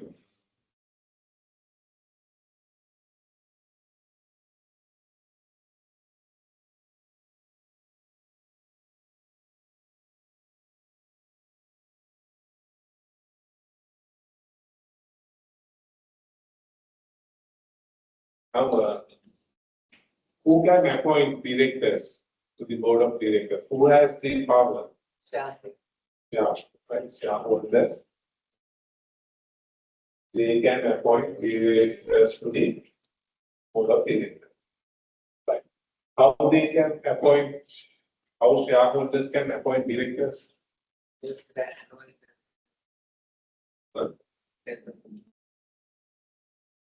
Sorry.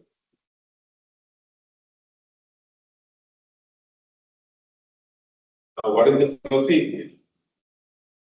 how they can appoint. Actually, shareholders can appoint persons to board of directors. Like here it says by passing an ordinary resolution.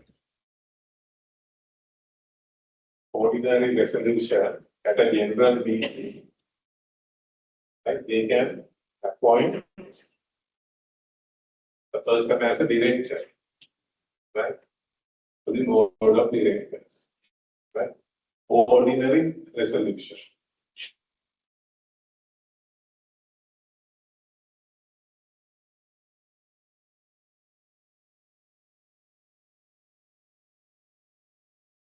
Like passing an ordinary resolution. Right now, I told you there are two types of meetings, right? AEM and EEM. And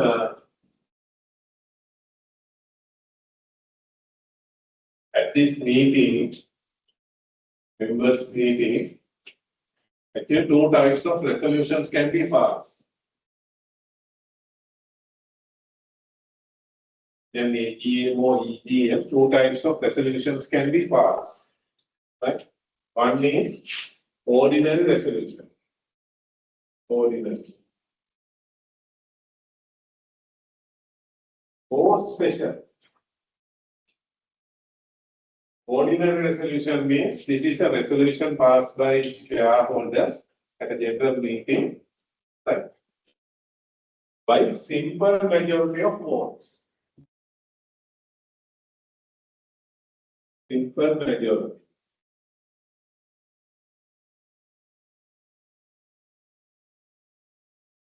So simple majority as a percentage. What is the simple majority? What is the percentage? Yes. By majority of 50% of votes.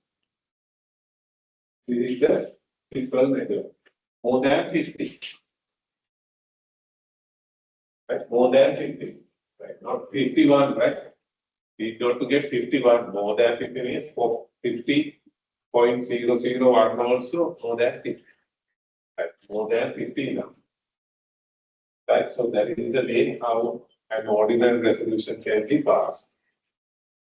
Right? Special resolution, actually now we need not to discuss about the special, later on I will come to that, right? Different types of resolution can be passed. Now here, by majority of, by simple majority of votes, right? An ordinary resolution can be passed. So here, in order to appoint a person as a director of a company, right? By passing an ordinary resolution, shareholders can appoint that person to the board of directors as a director. Right? So that is the way. Right? So here,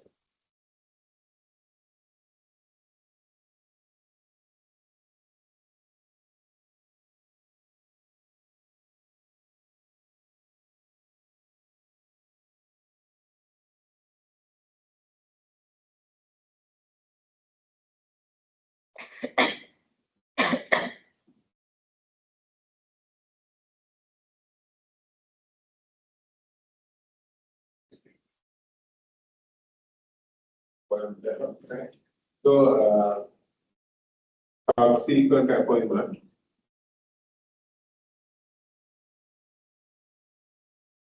Shareholders by passing an ordinary resolution,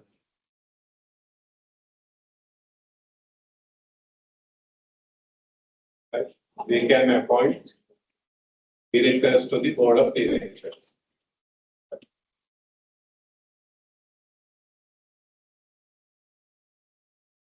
That is the thing, right? Then thereafter we have to consider about how, who has authority to remove a director from the board of directors. Removal of a director. Removal of a director. And who has the authority to remove a person as remove a director? Right? Who has authority? Yes. Again, shareholders. We have authority to remove director. Right? We can remove the director. Again here, in order to remove a director, they have to pass a resolution. Again, same type of resolution, an ordinary resolution. By passing an ordinary resolution, shareholders can remove a director. Right? We have the authority. Shareholders. However, now, right, in order to remove a director, right, there are some steps to be taken by the shareholders. Right? First one is, now in order to remove a director, the first thing is company must hold a meeting, shareholders meeting, general meeting. Right? So in order to hold a meeting, shareholders meeting, company must give notice to the shareholders. Notice to the shareholders regarding the meeting. Right? So, right, notice calling the meeting, right? Notice calling the meeting shall specify the purpose of the meeting is removal of a director. Notice calling the meeting shall specify the purpose as removal of a director.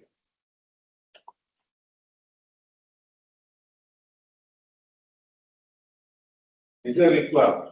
So in order to call a meeting, right? Meeting of shareholders, first notice to be given to the shareholder. Company must give notices to the shareholder. Then notice calling the meeting shall specify what is the purpose. Purpose is removal of a director. That's the first step. Notice calling the meeting shall specify the purpose of the meeting is removal of a director. Then thereafter, after this notice is given to the shareholders by the company, the director concerned, right, he can give, right, representations to the company. Representation.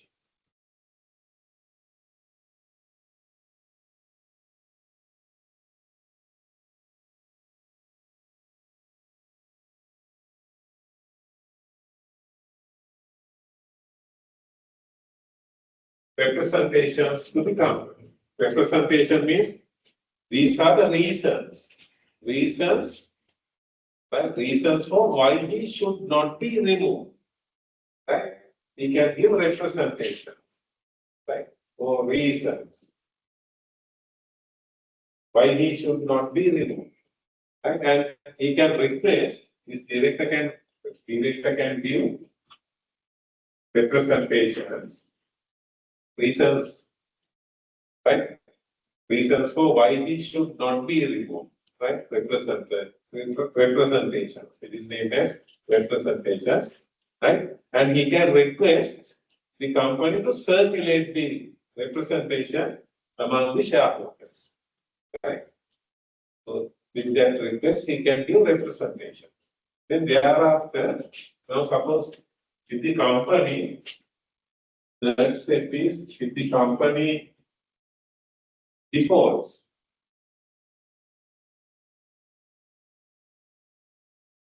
in circulating these representation among the shareholders, right? The company defaults in circulating these representation among the shareholders, then the particular right is given to the director. Right is this director can attend the meeting, right? The director can attend the meeting, attend the general meeting, and he can read the representations to the shareholders. He can read it to the shareholders. That is the right given to the director. Right? So first meeting to be called, and thereafter director can give reasons why he should not be removed, right? And he can request the company to circulate the representation among the shareholders, right? However, the company, right, defaults in circulating the representation among the shareholders, then director can attend the meeting, he can attend the general meeting and read the reasons to the shareholders. Right? Then thereafter, with the fourth step, by passing an ordinary resolution of the shareholders, they can remove the director. Right? So these are the steps to be followed in order to remove director. Right? So straight away by a letter, it cannot be removed. Right? It is up to the shareholders. So shareholders must make the decision, removal or not. Right? Here also, ordinary resolution means simple majority of votes. That is more than 50%. More than 50% of votes, right? They can remove the shareholder. They can remove the director. Shareholders can remove the director. Right? So these are the steps to be followed. Right?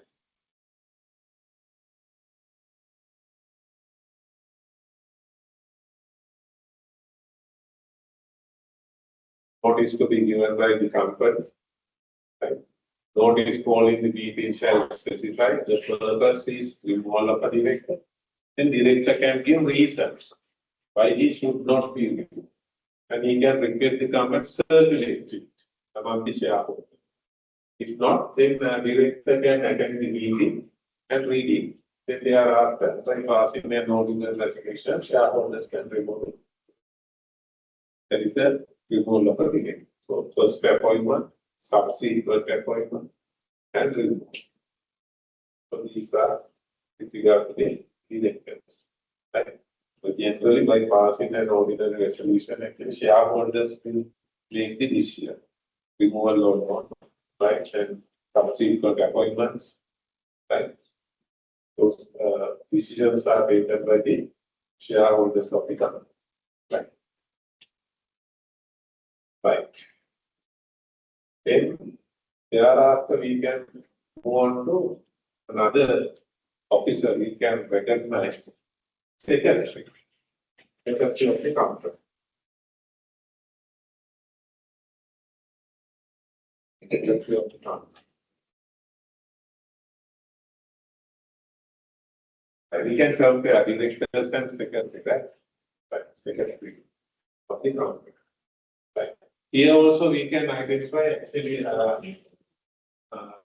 when we are discussing about the incorporation of the company, form 90. This is the consent of the initial secretary to act as the secretary of the company. Right. Then after incorporation, the person named in form 19 will be appointed as the first secretary of the company. There is the way how first secretary appointed. First secretary is appointed. Then thereafter, now we can compare, right? Then, who has authority to remove the secretary? Yes. Okay. When we discuss about the directors, shareholders, they have authority to remove the director. Secretary. Who has authority to remove the secretary? Yes. Right. That is not given to shareholders. Right? Actually, right? Board of directors, right? They can remove the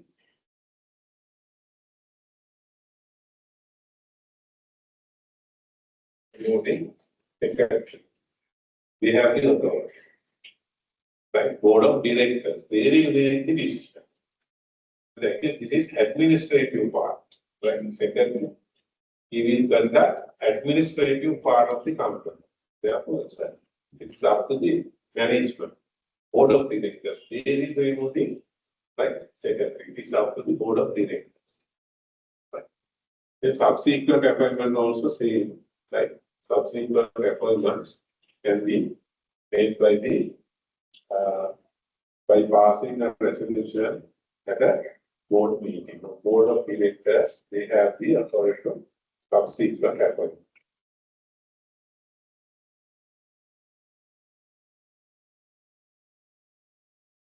That subsequent appointment, removal and right, subsequent appointments, right? Done by the board of directors. Now we discussed about the qualifications of the directors. Like same as here, we have to consider qualification of the secretary of the company. What are the qualifications to be appointed as a secretary of the company? Yes. Now we can compare, right? Under directors, this is now we are discussing about the secretary of the company. Under qualifications, right?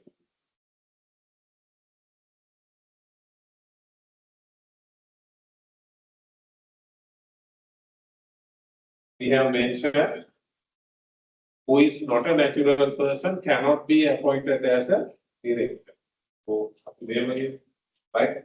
Legal person cannot be appointed as a director. Cannot be appointed. But here, with regard to secretary, there is no such restriction. The company may be appointed as a secretary of another company or legal person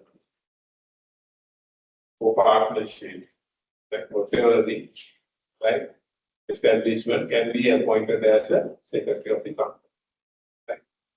Maybe a legal person or natural person, company or a natural person can be appointed as a secretary of the company. Then I think there are some qualifications we have discussed. There are qualifications we have discussed with regard to directors, but actually here, in order to be appointed as a secretary, there is no particular qualification. Right? Generally, we can say any person can be appointed as a secretary of the company. Any person can be appointed. Right? No qualifications recognized by the company's act. Any person can be appointed as a secretary of the company. But there is a restriction. That is, this is the general situation, right? Generally,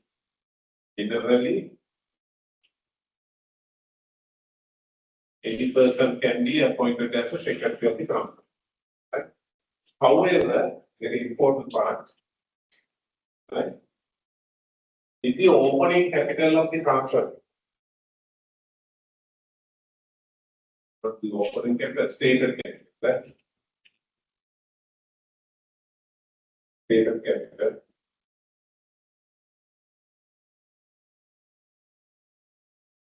Stated capital of the company is 500,000 rupees or more. Stated capital is 500,000 rupees or more. Or, right, there are two conditions. Right? Annual turnover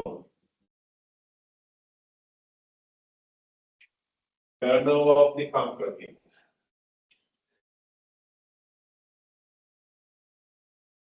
Annual turnover of the company is 1 million rupees or more. Right? 1 million or more.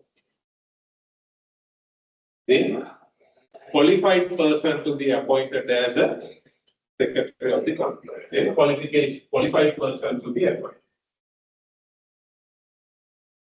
Understand? Qualified person to be appointed as the secretary of the company. Right? So generally, any person can be appointed, no qualifications recognized.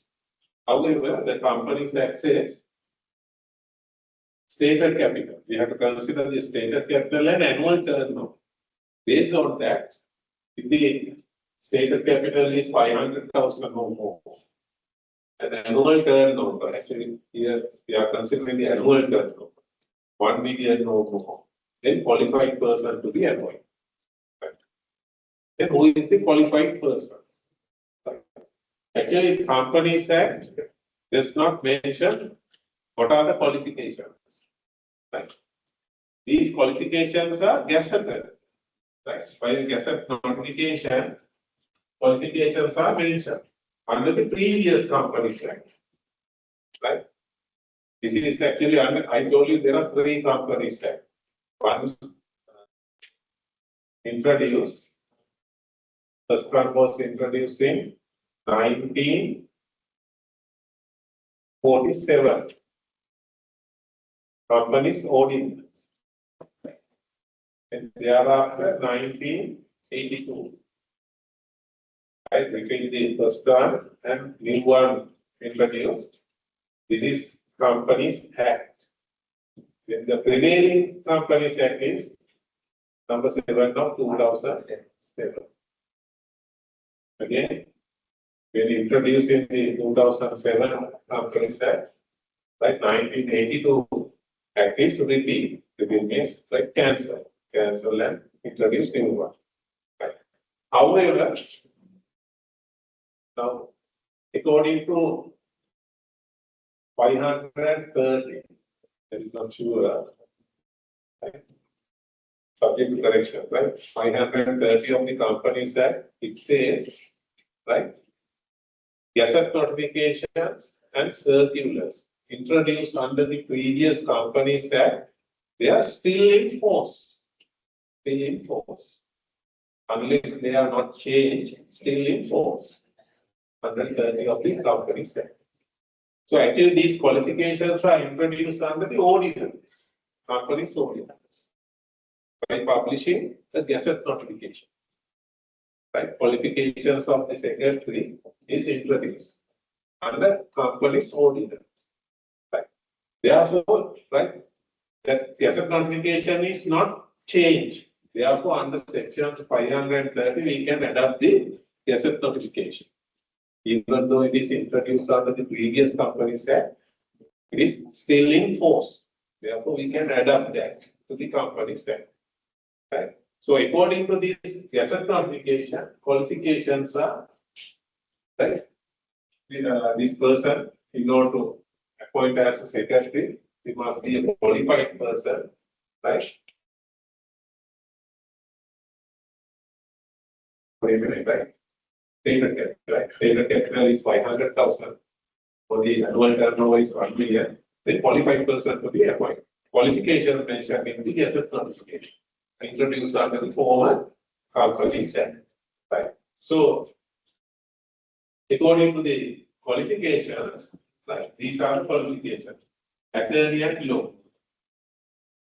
Attorney at law is a qualified person.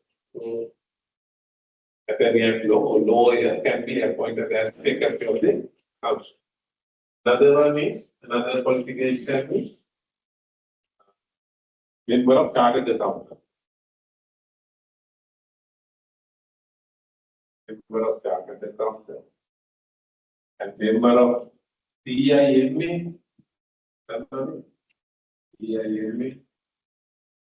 So these are the qualifications. Some other qualifications also mentioned. Right? And a member of, there's an institute called Chartered Secretarial Service. Right? Member of Chartered Secretarial Service. That person also qualified person. Recognized under the Gazette notification. Right? Understood. Right. So these are the qualifications mentioned in the Gazette notification. So if a person right, who has one or more of these qualifications, they can be appointed as a secretary of the company. If the stated capital is 500,000 rupees or more, or annual turnover is 1 million rupees or more, qualified person to be appointed. Understood. Right. So these are the qualifications, right? Recognized under Gazette notification. Right. Still in force. It කාමත් බලත්මකයි. Right. Winding up but when we consider the winding up, then Gazette notification published under the previous companies as still in force. That is under 531. Still in force.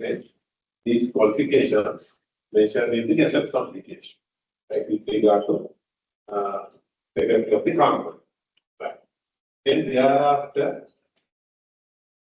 very important part is actually we need not to be to consider about the qualifications, right? But here, according to the company said, this is the requirement, right? Now, generally, any person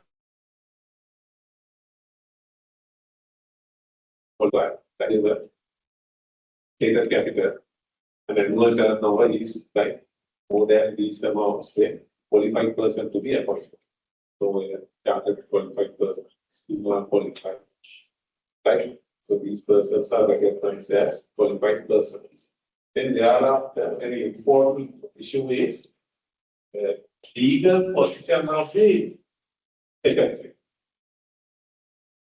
Legal position.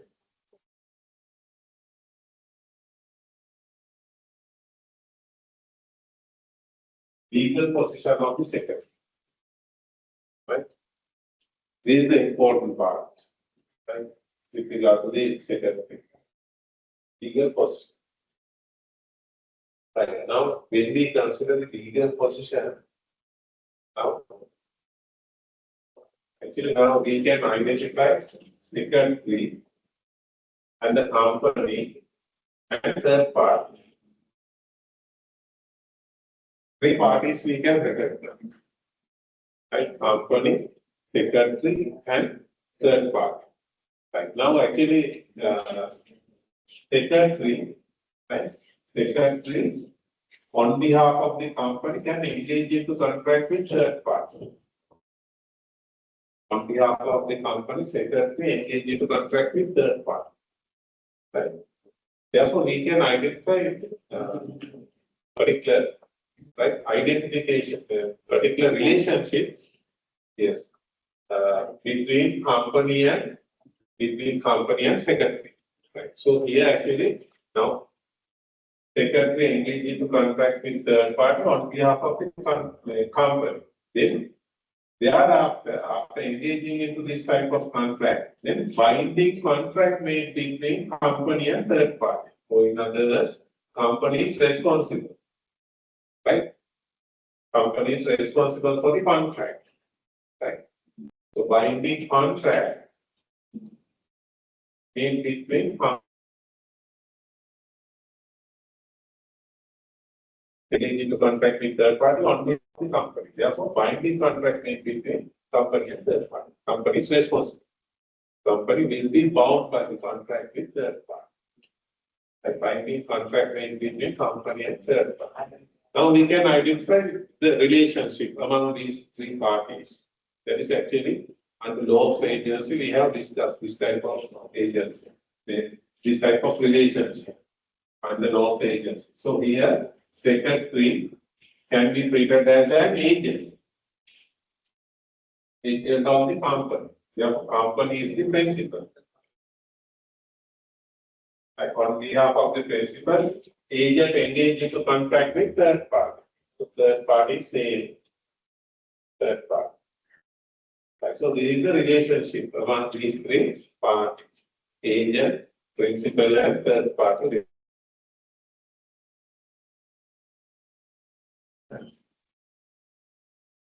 As an agent of the company, secretary engage into contract with third party. Right? Then binding contract made between company and third party. So under law of agency also same, right? Same concept. Right. Now when we consider the legal position of the secretary, right? There are two cases. In first case, it says, now before that, now we will consider the loan agency. Agent engaged in the contract with third party on behalf of the principal. Then by this contract, principal will be bound. So in order to create a binding contract between principal and third party, this agent must have a particular authority.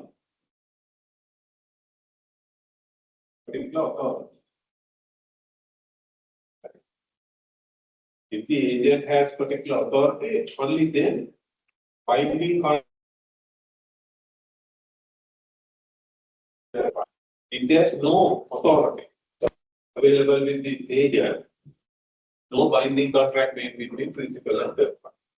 Therefore, we have to consider what are the authorities available with the agent.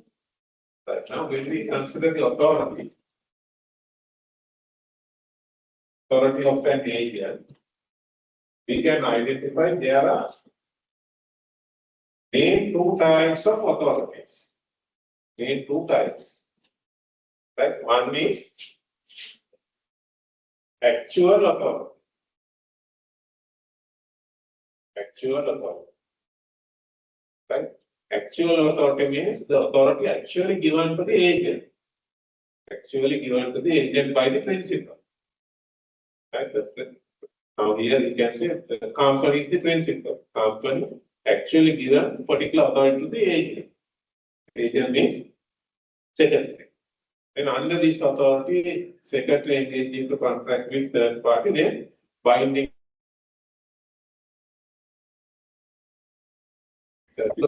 Secretary has an actual authority.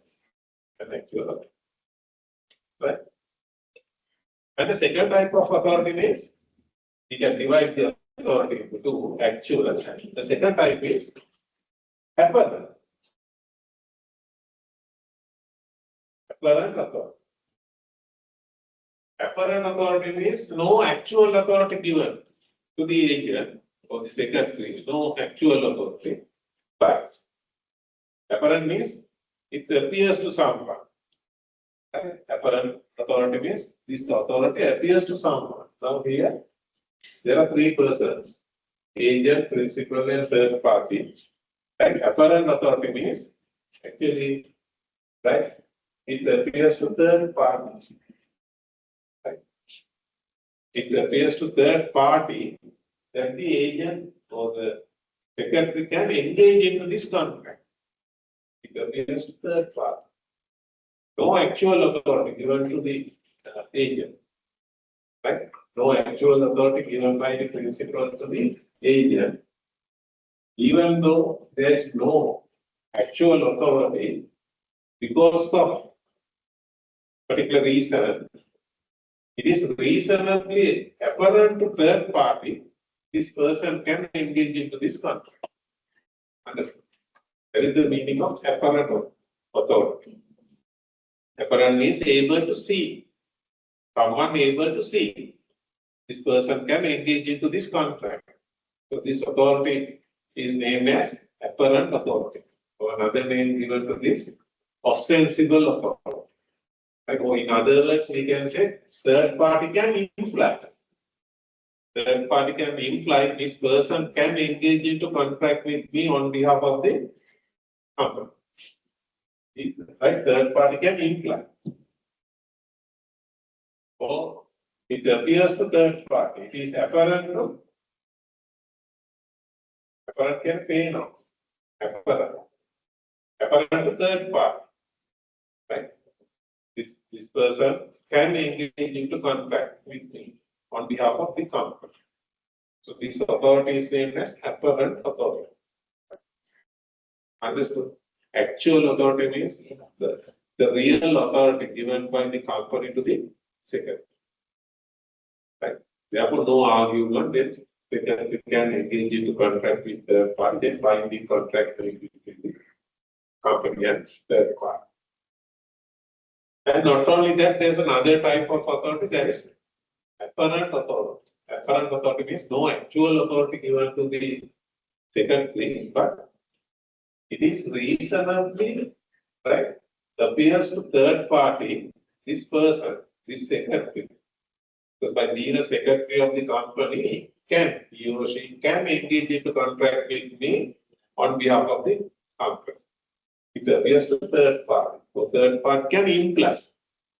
Reasonably, third party can imply this secretary can engage into this contract on behalf of the company.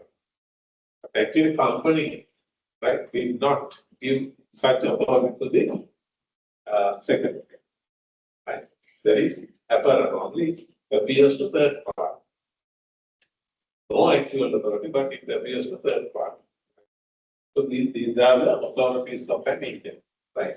Right now, I told you there are two cases. Right. We can consider the two cases. In first case, it says, right, court held that secretary of the company, right, secretary of the company is a mere an employee. Mere an employee. Here, because they just an employee, there is the meaning. Just an employee, he can do what he is told to do. Can do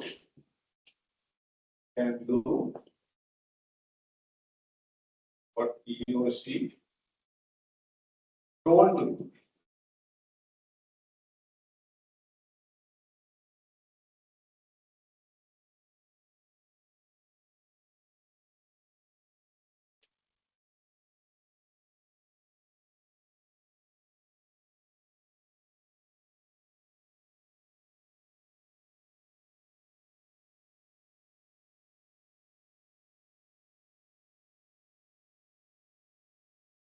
So that is the first case. Here an employee, we can't say anything, right? Secretary can do what he is told to do.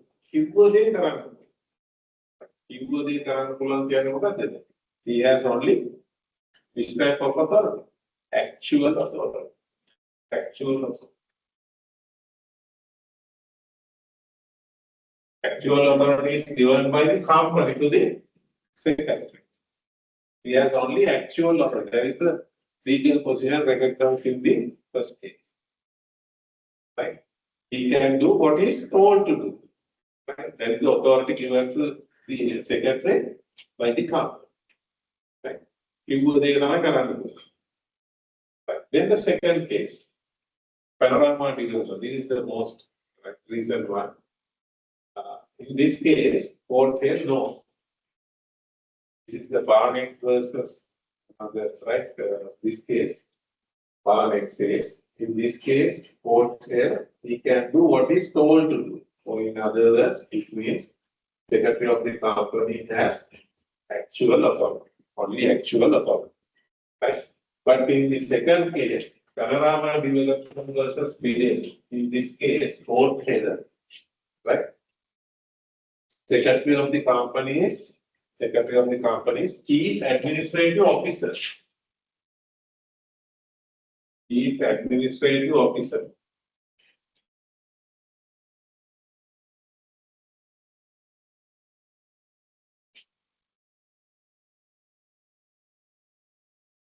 Right? CEO, chief administrative officer. Chief administrative officer of the company. Right? Therefore, right, secretary can engage into contracts. Right? Secretary has apparent authority. Apparent authority to engage into contracts which are of purely administrative nature. Purely administrative nature.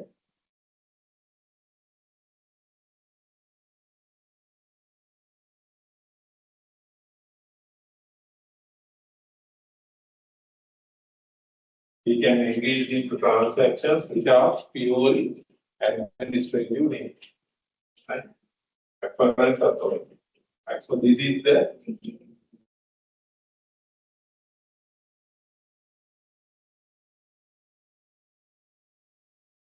right. This is the second case decision. Right. It says secretary of the company is the chief administrative officer. Right. They apparent authority.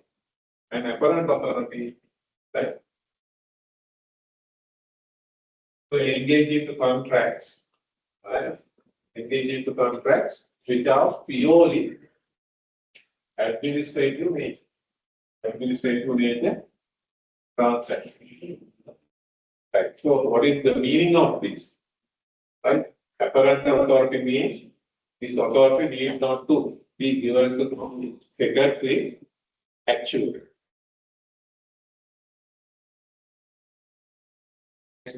Right now, suppose secretary and the company and the third party.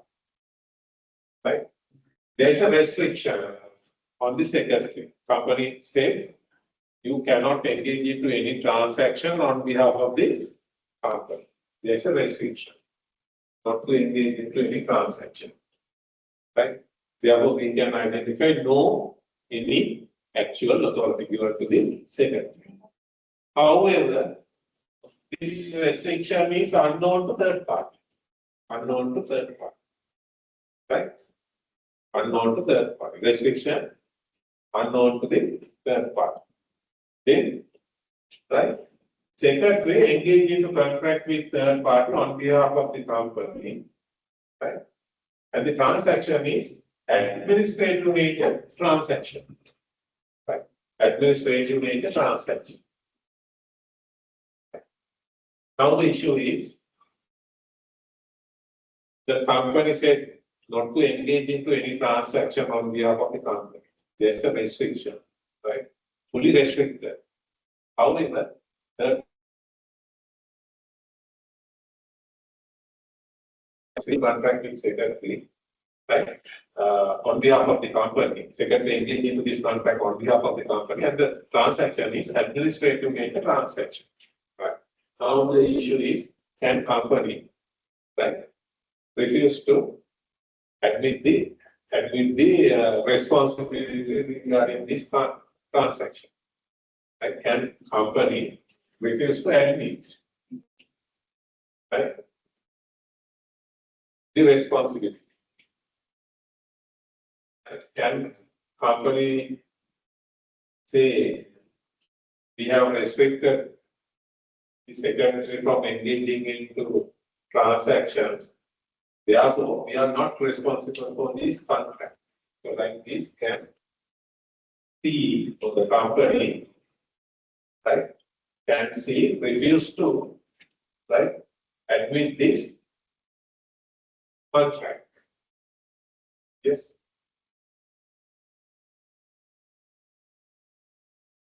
Can company refuse to admit this contract? Because now actually the company restricted the secretary not to engage into any transaction. However, secretary engage into contract with third party, and the transaction is administrative nature transaction, like purchasing stationaries, right? Stationaries, right? And recruiting employees, right? And another one, actually in this second case, the secretary engaged into contract with third party to hire vehicles for administrative purpose. Right? There's a restricted case in a government, right? Company will inform the secretary not to engage into any transaction on behalf of the company.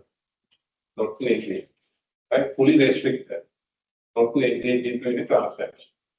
However, this secretary and the third party is not aware of this restriction, then secretary, without considering the restriction, engage into contract with third party transport company. Third party is a transport company to hire vehicles for the administrative purpose. Then thereafter, company refused to pay money to the transport company. Right. Now the issue is, can company refuse to admit this contract? That is the issue. Here, company said we have restricted. We informed him not to engage into any transaction. However, he engaged. Therefore, we are not responsible. That is the argument made on behalf of the company. But can company refuse to admit this liability? That is the issue. Right? So in this case, court held, right? No actual authority. No actual authority. However, right, the secretary of the company is the chief administrative officer. Therefore, right, he has apparent authority. Right? It is able to see who can be able to see apparent authority, third party. Right? It is reasonably apparent to third party. Right? Secretary can engage into this contract. If the third party is not aware of the restriction, then third party can reason, right? It is apparent to third party. It is reasonably apparent to third party that the secretary, right? Third party, it is apparent to third party, secretary can engage into this contract because it is administrative nature transaction. Right? Therefore, right, secretary has no actual authority, but secretary has apparent authority. Therefore, whatever, if there is an apparent authority, then that is sufficient to create binding contract between company and third party. Therefore, the court in this second case, court here, company cannot refuse to pay money. Company must pay money to the transport company. Reason is, secretary has apparent authority, which are purely administrative transaction. Understood? Like no actual authority. There is a restriction, therefore no actual authority. But third party, right, to hire vehicles for administrative purpose. Therefore, court here, right, even though secretary has no actual authority, secretary has apparent authority. Apparent means it appears to third party. It appears to third party, right? That is the transport company.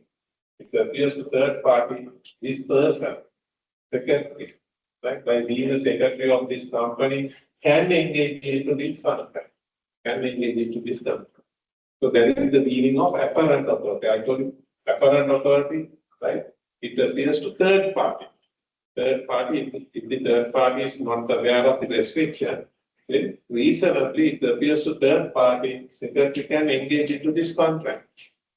Understood? Therefore, secretary has apparent authority. Right?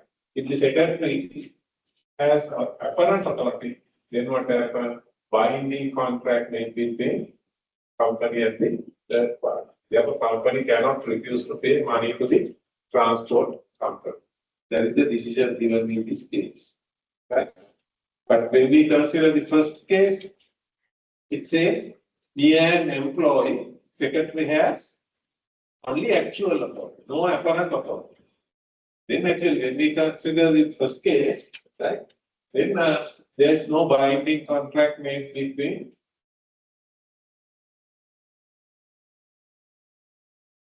right, transport company, between third party and the company, no binding contract forms because the secretary has only actual authority, no apparent authority. But the second case, Panorama development case, it says secretary has an apparent authority, right, which are purely administrative nature transactions. Right? If the transaction is related to administrative nature, right, then secretary has apparent authority. Apparent authority means third party can imply that this person can engage into this contract. Right? So that is the apparent authority. It is reasonably apparent to third party, secretary can engage into this contract. binding contract made between principal and third party, or company and third party. Right? Now here contract is made. Right? Binding contract made between company and third party, because secretary has apparent authority. But when we consider the secretary, if there is a restriction not to engage into any transaction on behalf of the company, without considering that restriction, if secretary engage into contract with third party, then our secretary has acted correctly or wrongfully. There is a restriction, right? There is a restriction not to engage into any transaction. Without considering that, secretary engage into contract with third party on behalf of the company. If it is related to administrative transaction, then binding contract made between company and third party. There's a company, right? Binding contract made. Or in other words, right, company has to pay money to the transport company. Right? Company cannot refuse to pay. They are responsible to pay money. Right? Then binding contract made between these two. That is the meaning. Right. Now here, when we consider secretary, whether secretary has acted correctly or wrongfully. Right. Having such restriction as not to engage into any transaction without considering that secretary engage into contract with the party. Right. Therefore, the question is whether secretary has acted correctly or wrongfully. Wrong. There's a wrong done by the secretary. It is wrong. Understood? Because he is secretary well aware. There's a restriction not to engage into any transaction without considering that he engaged into contract with another party. Right? That's a wrong. He has acted wrongfully. I think what is the relief? Now we are binding contract between company and third party. However, we must give a punishment to the secretary because he has acted wrongfully. What is the punishment to be given to the secretary? Right. Punishment is now company has to pay money. By this contract, if the company suffers any loss, right? If the company suffers any loss, then company can recover it from the secretary. So secretary is responsible to pay damages to the binding contract made. Binding contract made between company and third party.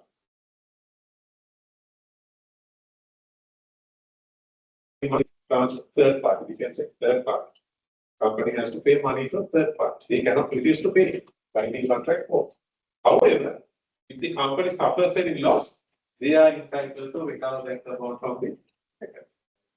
So secretary has acted wrongfully without considering the restriction, engage into this type of transaction. Therefore, secretary is wrong. Therefore, he is responsible to compensate the company. That is the reason. So by this thing, right? So they can say they have to settle this matter. Right? Company must pay money to third party because binding contract. However, if the company suffers any loss, then company can recover it from the secretary. Agent. So in this case, right, so company can claim damages. Right? Company can claim damages if the company suffers any loss. So in this case, court here, secretary of the company, right? Secretary has apparent authority, right, to engage into contracts with third party. Apparent authority. Right? Not only actual authority, right? Chief administrative officer. Therefore, secretary has apparent authority to engage into contracts without purely administrative nature. So if the transaction is administrative nature transaction, then even though there is a restriction, binding contract made between company and the third party. Company is responsible, right? Therefore, company must pay money to third party. However, if the company suffers any loss, they can recover damages from the secretary. So secretary has acted wrong. Understood? Right. So there are two types of authorities. Like one is actual, that is actually given to the authority which is actually given to the secretary, actual authority, right? If the secretary engages into contract with third party on his actual authority, then there is no wrong, right? It is not a wrongful activity. That is the correct way. However, apparent authority means there is no actual authority to engage into this contract. So, without having actual authority, if the secretary engages into contract with third party, then that's a wrong, right? Therefore, the secretary is responsible to pay damages to the company. However, right, even if secretary has apparent authority, binding contract made between principal and third party, right? So actual or apparent authority enough to create binding contract between these two. Right? They can create, they will not give some market. Therefore, the company is responsible contract. Right? However, if it is apparent authority, the secretary has apparent authority, then secretary is responsible to pay damage. That's all. That is about the secretary. Right. So, directors and secretaries, we have discussed. We can compare with regard the first appointment, subsequent appointments, and removal. Then thereafter, under secretary, the most important part is the right, chief administrative officer, therefore, right, secretary has an apparent authority without the administrator to make the transaction. Okay.